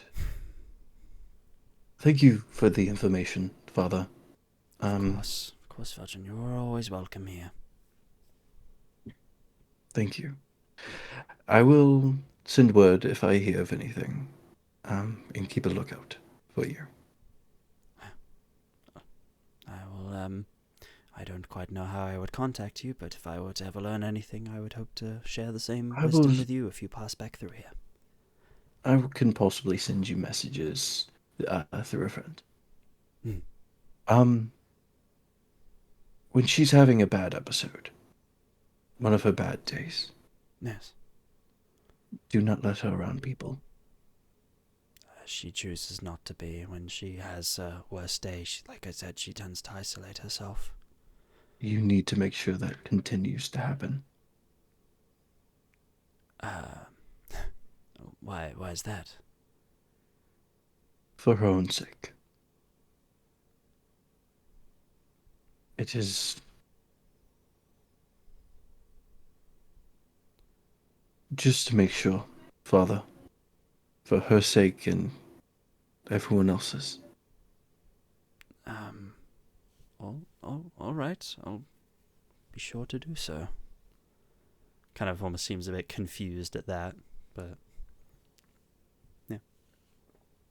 Oh. Thank you for your time. Of course. I should get after my friends. Yes. Well, I shall see you later tonight when you return. Of course. And I'll jog off after Aridia and Okay. Sybil. Yeah. We shall go back round, as they've been very patient, we will go back round to Bishop and Astra, as you guys kind of finished. As you finished at the barn. I'm assuming you guys were heading back in the direction of the bar itself, the tavern. If eventually after I do a perimeter check and just like, I will. Head back to the barn and grab Astra. Yeah. So, do you feel like going for a walk? Sure. It's going to be strange. Remember that gold that I gave you back on the ship? Said I wouldn't need it.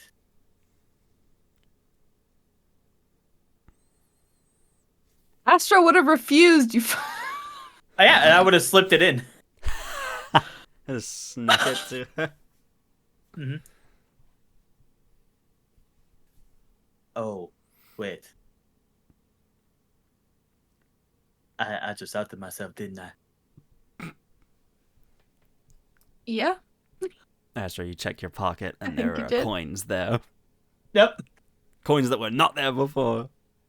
She's like, why is there? Why is I there scroll up our money DMs here? to figure out I think it's like why 10. is there. To add 5 gold. Oh, yeah. Why is there 5 more than I had before? That would in fact be the gold fairy. Came in tonight. I don't think that's a thing. There's no way that's a thing, right? I gave you half of my gold.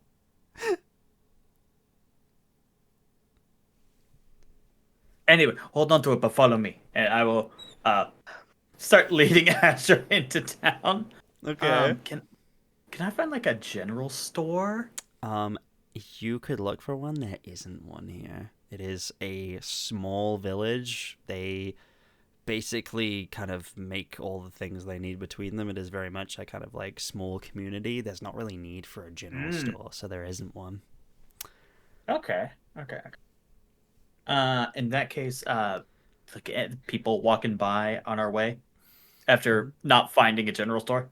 Mhm. Pardon, monsieur. Very strange question, but I'm looking for bits of cloth, needle and thread, and maybe some cotton, wool, something like that. Do you, by any chance, know where I could find anything? Would you be looking for any individual in particular in the town? Just like, would you just grab the nearest person you could find? Oh, just some dude walking by. Okay, let me let's see. Who would you run into? Onto the list Watch of this, one of them is the NPCs. big bad. You know what? Actually, no. You know what? You would probably you would see kind of just like making their way kind of probably out of the tavern, kind of just like kind of wandering vaguely in your direction. You would see the kind of probably about 7 foot tall uh, Goliath man, kind of gray skin with black kind of tattoos, shaved head, kind of very it just seems to be kind of like looking around. You say that and he kind of like looks down at you, just like, oh, sorry, needle and thread, you said, and some fabric. I could potentially. That's not my specialty. I'm more of a blacksmith myself, but I do apologize. I'm new to the town. I'm just looking for a few supplies.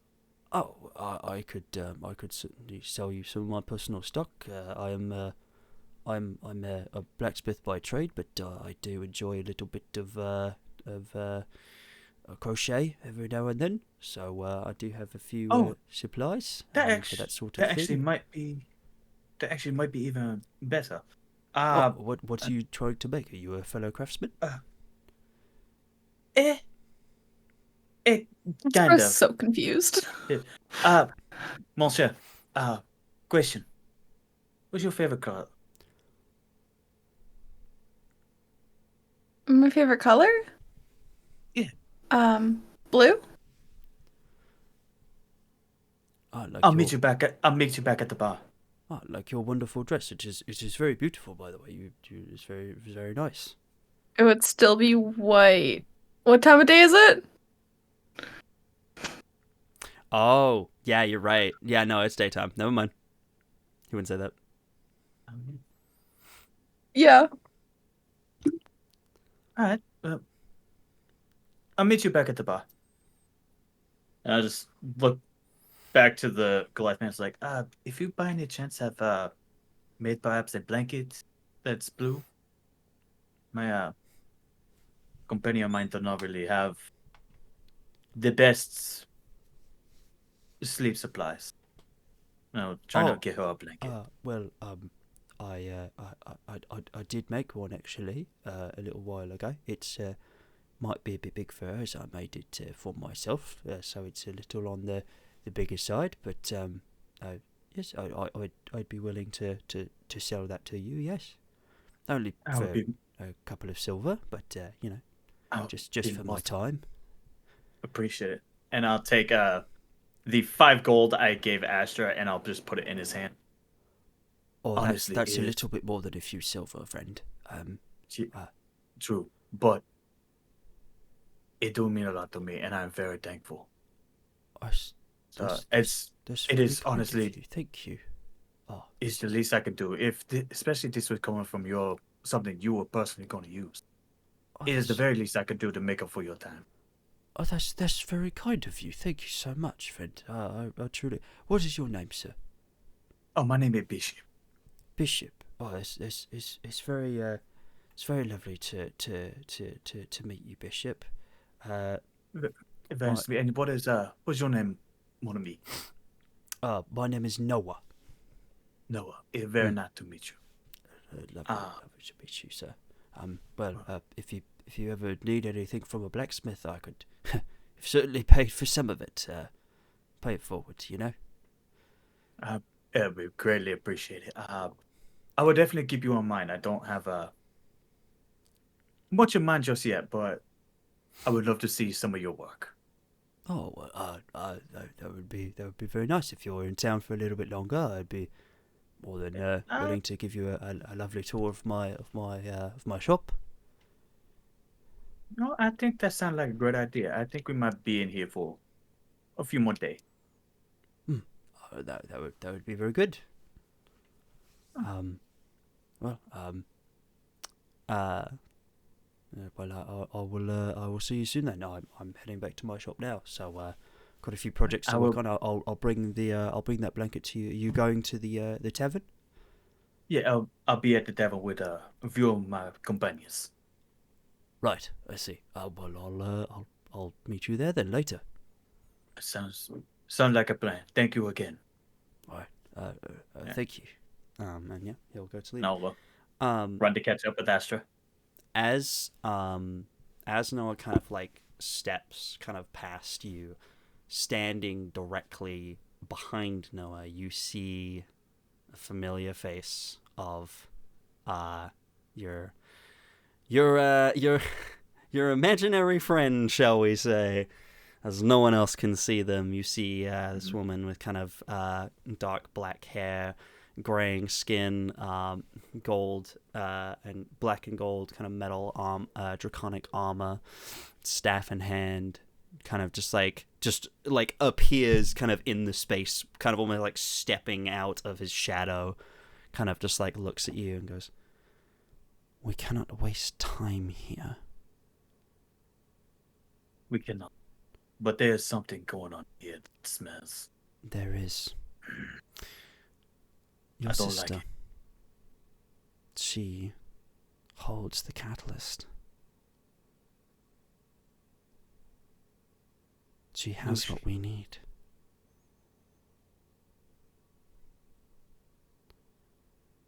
And unfortunately, it seems like she's made an alliance with an unfortunate connection of mine. Well, We go back a long time. But it seems there's as anything though... anything I know about myself, she will at least listen to reason. I think I might be able. I don't know if he will, though. He and I had a big disagreement a long time ago, and I feel though he's perhaps still a little bitter about being a sore loser. Just be careful. Remember why we are here. Don't let her distract you. Of course. She may be blood, but well, sometimes blood betrays us. Well, I hope that don't happen.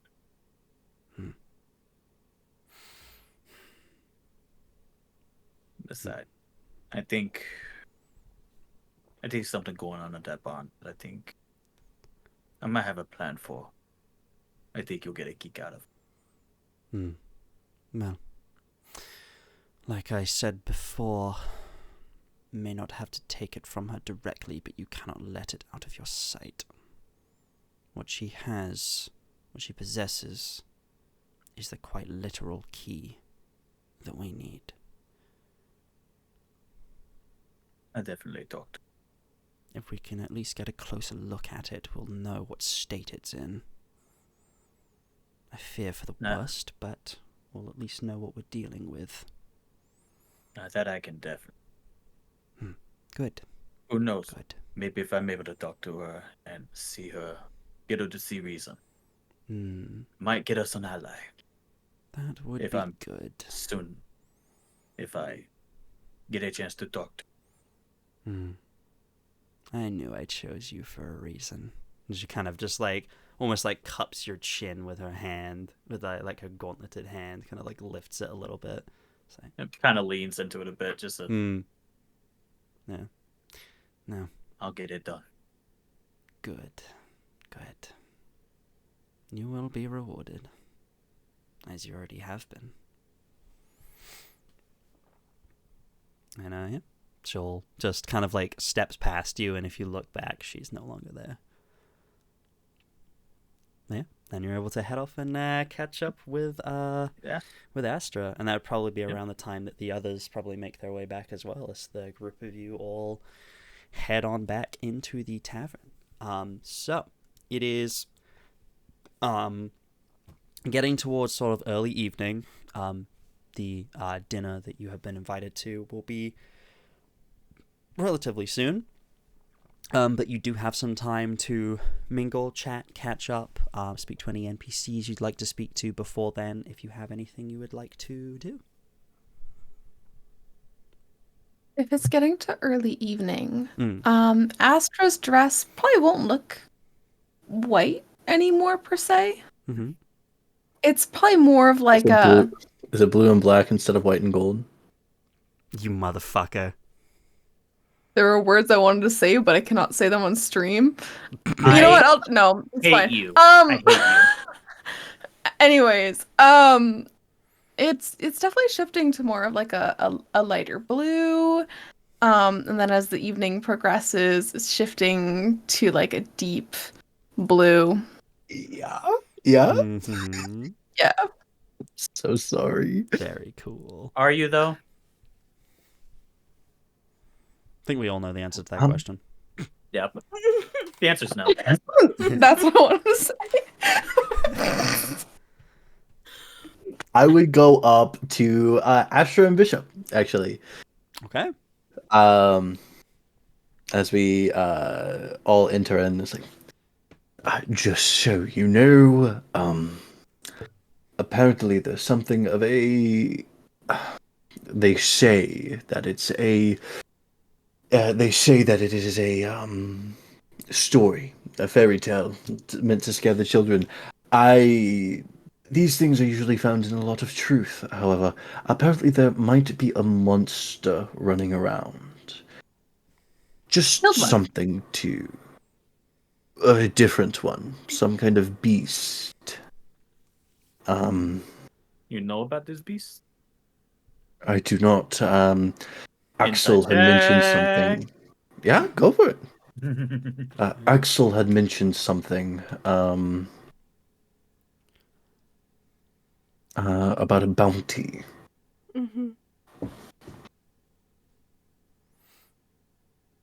There's a couple people looking for it. I've been telling the truth. Like, I was told Okay. that there was a monster that was possibly that was most likely a fairy tale, but there was I've said everything I know about the thing. Okay. I did roll a natural 20, so. Mm-hmm. Yeah, that's what I figured that look. That's what I figured that look was. So I was like, yeah, here. How But, much is the bounty? I did not think to ask. I figured one of the villagers would probably know. I might have a way to get more information. Why is there a bounty on a bedtime story? That's what I was wondering as well. Because it is No. part of the story. So how a lot of these things could be... There are logical explanations. It might be a monster. We do live in a world where monsters exist. What? How... Why didn't anyone tell me?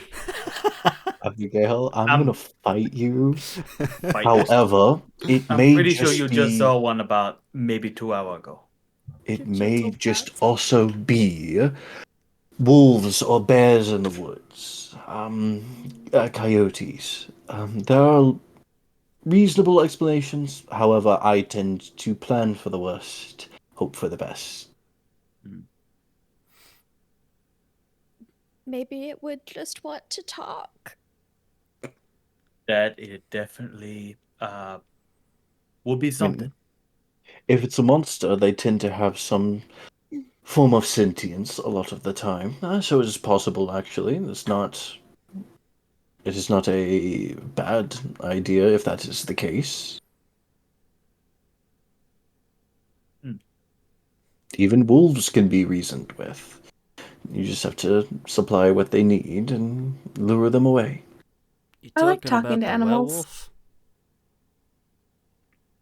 Who said this? You turn and hearing that voice, you see Abraham makes his way over as you guys are kind of having this conversation at the kind of mention. It's like, A werewolf. yes, that's the story everyone likes to tell. It's just something we'd heard of. Yes. Is there a bounty on this? Well, I mean, there are certainly stories about it, and I certainly haven't set any bounty, although I would be the one to set one if there was one. It's, a lot of people in this town like to think of it as being just a silly story, and, well, people don't tend to tell it as much anymore, just, What do you think it is, Mr. think- Abraham? I think it's very real. It's quite a personal thing Yeah. for me, but Personal? Ow. kind of like shrinks in on himself a little bit, realizing, oh, I walked straight into this. Fuck. It's like, well, many years ago, there were these rumors of seeing a creature in the night started in this village. A few people who take the night watch thought they'd seen a beast roaming the fields, but nothing was ever truly confirmed, at least not from what most people think. It was just a rumor. But my wife, you see, she believed these things and believed that there was something going on. She always wanted the farm life, never truly suited her, but she stayed because of the children. And, well, one day she didn't. She I'm disappeared. so sorry. And there was no trace of her, but I don't know, maybe the werewolf got what it wanted, because there's been no talk about it since. Some have assumed the worst, but many people don't like to talk about it just due to the connections people like to draw between the two events. Sightings of some sort of creature, and then my wife's disappearance. We did have a few disagreements, so maybe it was simply that. Or maybe she was taken by a monster in the night. I don't know. Very sorry for your loss, sir. Well, it's been many years now, so I've gotten used to taking care of the kids by myself. They're old enough now. They're adults. How are your injuries? Oh, I'm perfectly fine after after all the fussing from Hazel and, well, the healing from you, Miss Aridia. I truly appreciate that. Or was it Aridia or was it Astra? I can't remember. It was Astra. It was Astra. Sorry, Yes. that was my bad. That was my misremember. From the lovely Astra here, I truly appreciate that. Still kind of just gives you a smile. I'm perfectly fine. Feel as good as new, and now that my farm's no longer at risk due to that rogue magic, well, feeling a lot better. Well, if you would like, I would very much have no problem with accompanying you back to your farm just to make sure that you are safe. Well, actually, I don't know if your friends mentioned it to you, but I would very much like to host you for dinner tonight.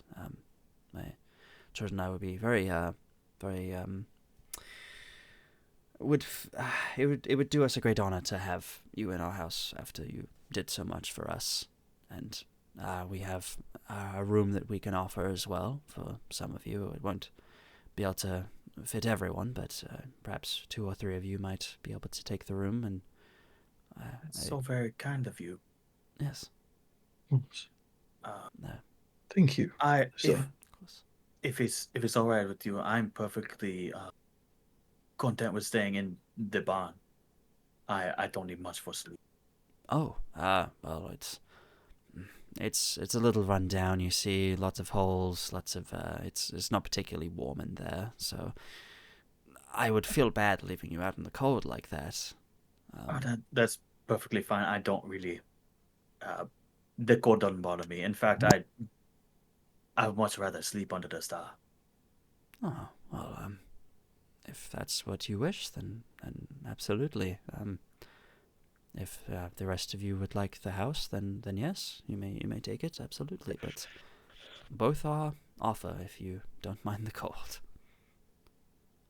I very much would not mind.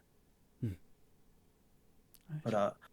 But if you don't mind me asking, what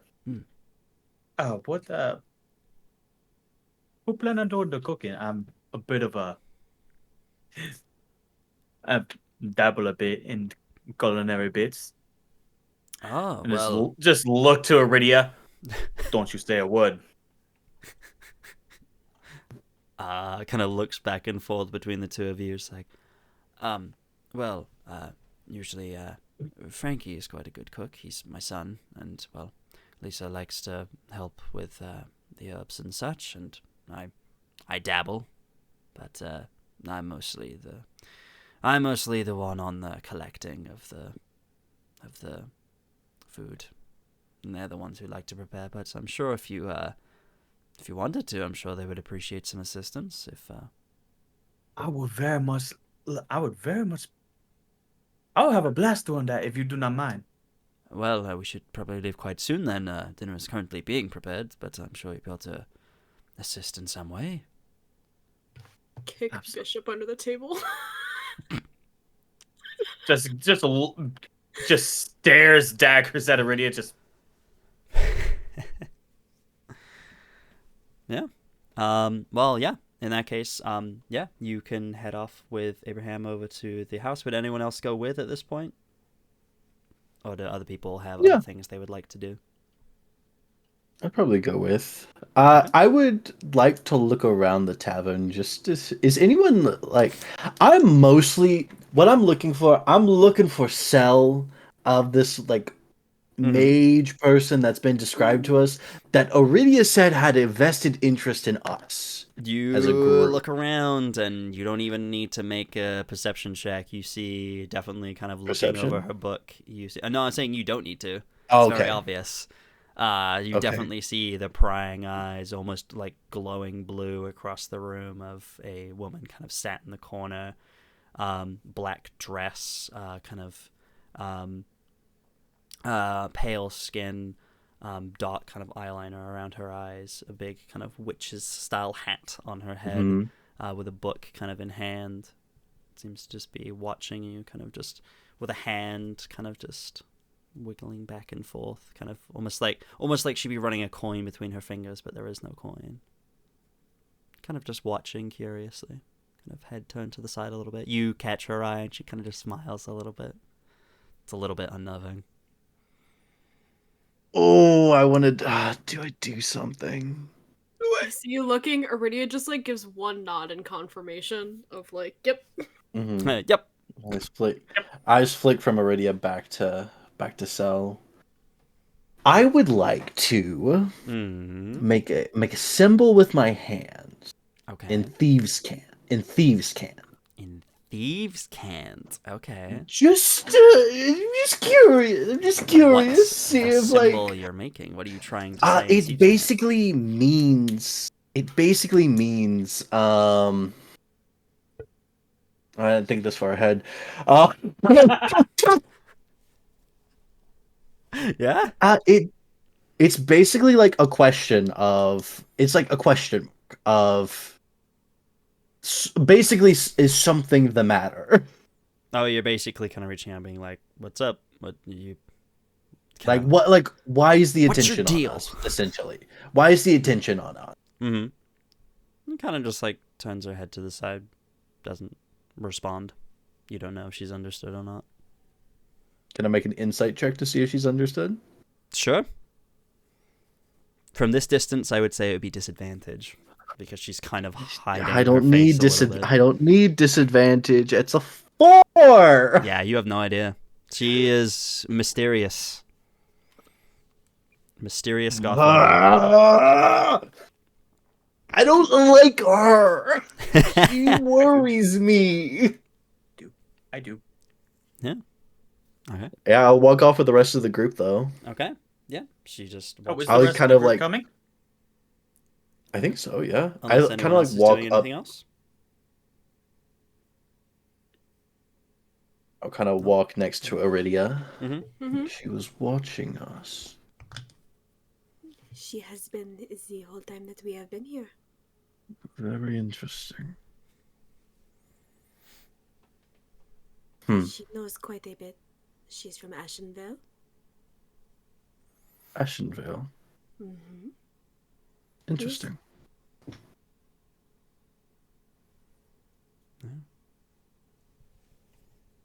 Kind of look back over his shoulder, but keep walking. Yeah. You're not being followed, Yeah. at least from what you know. Just peeking out behind a tree.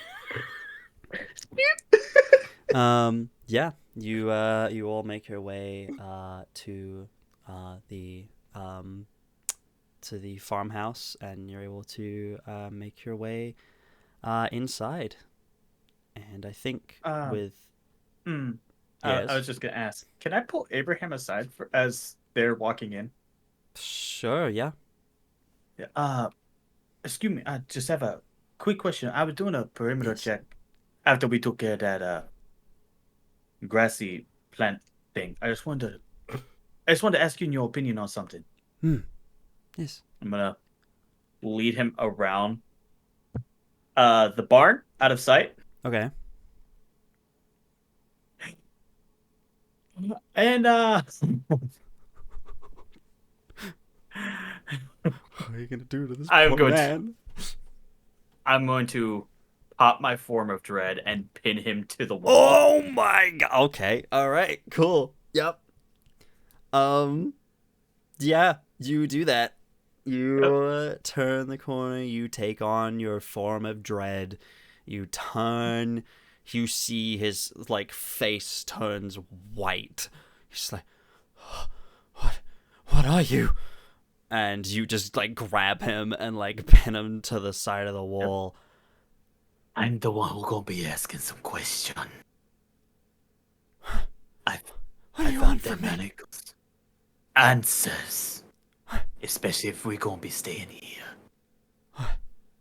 I found them manacles. And I found them claw marks.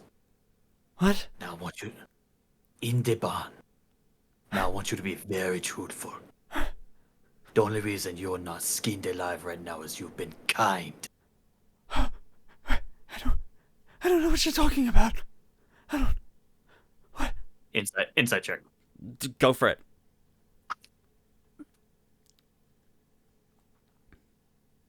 $17. This man is scared half to death right now. He literally just told you about rumors of a monster in town, and suddenly he is being pinned to the wall by one. Bro is being as so truthful as humanly possible. Bro is like giving you as much truth as he possibly can.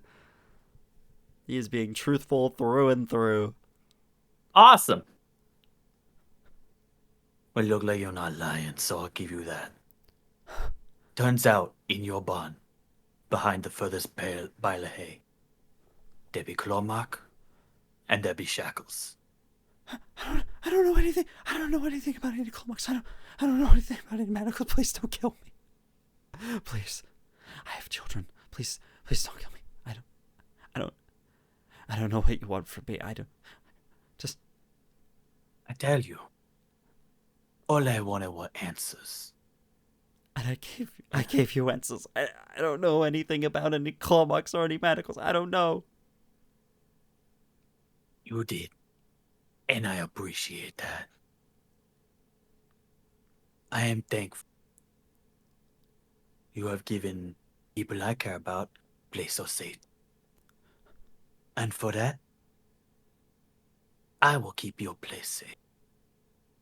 But just so you're aware, something had been coming in your barn. and something big with claw. So if I were you, once we leave, you might want to keep an eye on that. I think that monster you've been looking for been using that barn as a place to hide. You believe it? You believe that the creature is real? Well, after seeing, and I will. Are you still in your form of dread, by the way? Nope. At this point, I will drop it. Okay. Apologies. I will say, after you drop out of once you go out of the form of dread, you smell something that does not smell good. You look down. Oh, yeah, Fred. I first of all, I do apologize. I'm very sorry. What the hell are you? Are you a monster? You come here to hurt the people of this town? Are you? No. Are you the monster from all those years ago? Did you take my wife? No. To tell you the truth, persuasion check. Yeah.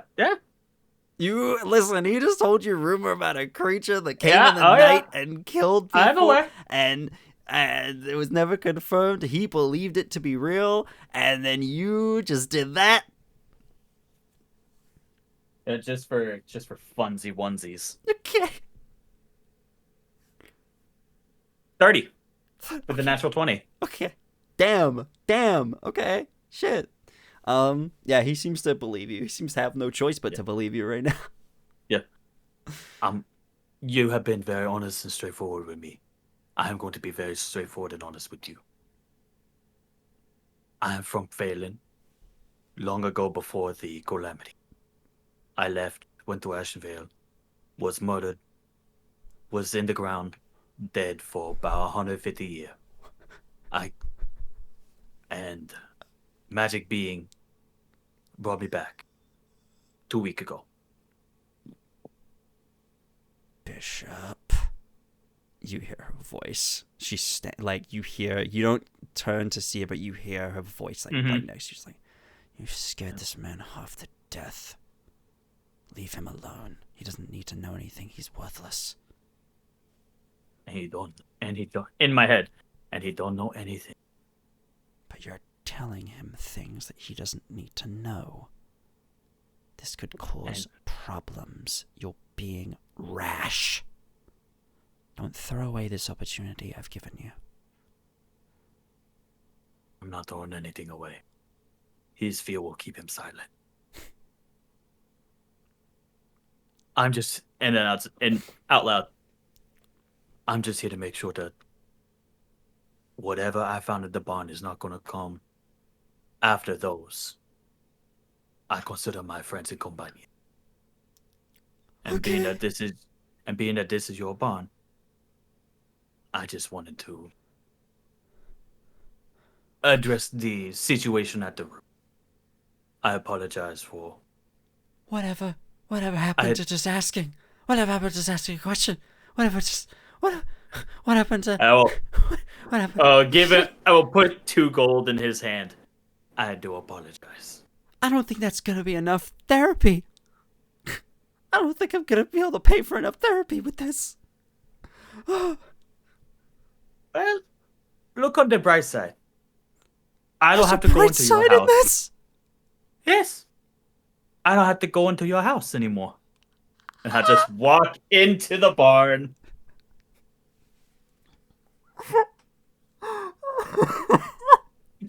And on that note, we're gonna end the session. Oh my god. Holy shit. I was counting on him knowing more. Oh my god. This is what we ask questions first and then scary form later. He's just a little guy, Tom. He's just did. a little guy.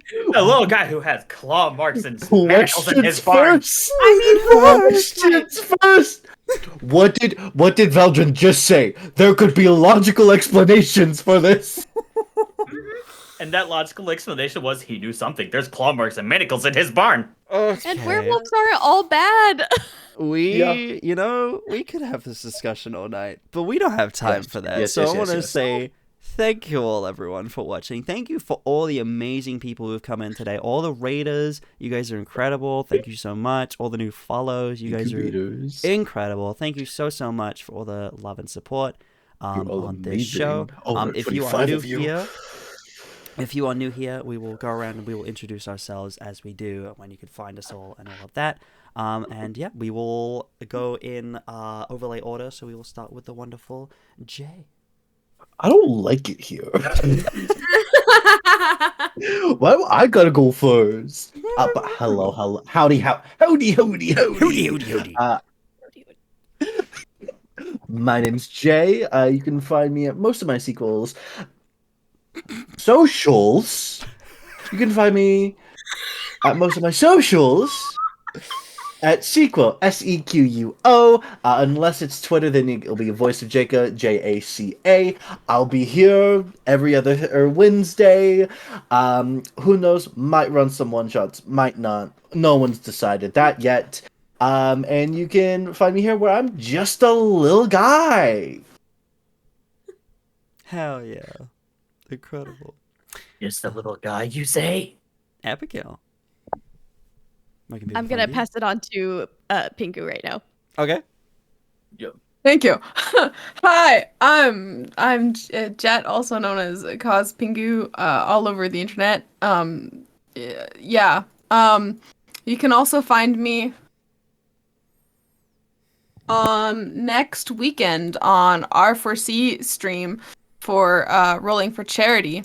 I'm playing masks because I love masks. And I'm really, really excited. My character for that is they're indigenous and hard of hearing, just like me. So they have like a special little place in my heart, and I'm really excited to share them with the world. But yeah, our Rolling for Charity, we're raising money for Doctors Without Borders. It is a 24-hour live stream split between 2 different days, Saturday and Sunday.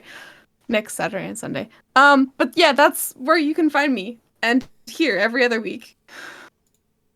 Hell yeah. Who would like to go next? Thank you. I can pick back up. Okay.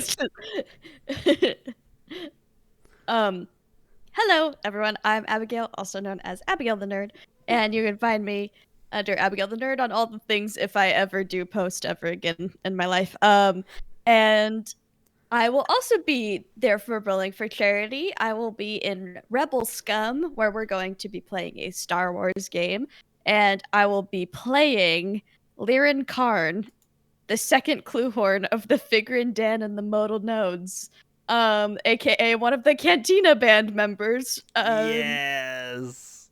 Who is an Uber driver on the side, and that Incredible. And I'm really excited to play as him. We have a hot tub in our ship. That is something we established. It's deeply important. So come check it out. Rolling for Charity is going to be a lot of fun. It's a 2-day event, and there's a lot of really awesome people there. So come check it out. And aside from that, yeah, I'm here every other week. And sometimes I post clips of my home games being silly on my TikTok and stuff. Incredible. Next up, we have the wonderful Hans. Hello, I'm Hans. You can find me across all social media at HansKate. Let's see, alternating Wednesdays here playing Aridia, and on the opposing Wednesdays, you can find me over on New Age Geeks, where I play Ashira for Queer and Present Danger.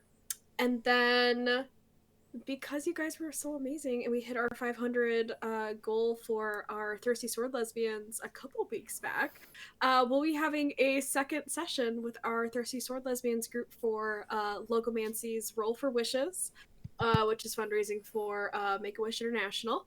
And that'll be Sunday the 24th over on Locomancy Media's Twitch channel. So yeah. Incredible. And last but certainly not least, our creepy, scary, form of dread now, ask questions later, Tom. Hello, I'm Tom, also known as That One Warlock. I make the saddest and scariest characters you've ever seen on the internet. You can find me all across every single social media at That One Warlock. When it comes to APs, I am all over the place all day, every day of the week, almost. Mondays, you can find me over on the Starfield, where we are coming up on Season 2 of our Werewolf the Apocalypse 5e. And it's gonna be a lot of fun. Things are getting really into the shit now. The training wheels are off, and we are deep in the water. Tuesdays, you can find me over on Game Murder Girls Twitch channel, playing as Professor Backer Jostrums, the half-dragonborn Circle of the Moon Druid, who wild shapes exclusively into dinosaurs.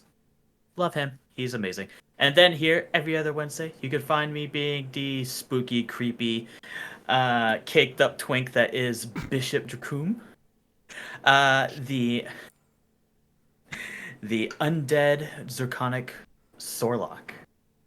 And then on Thursdays, so tomorrow, for a couple more weeks until we take our holiday break, you can find me over on World Tree Quests, playing in Fathoms Below, the first ever, as far as I'm aware, completely underwater campaign. So those of you with thalassophobia and megalophobia, this is probably not the campaign for you.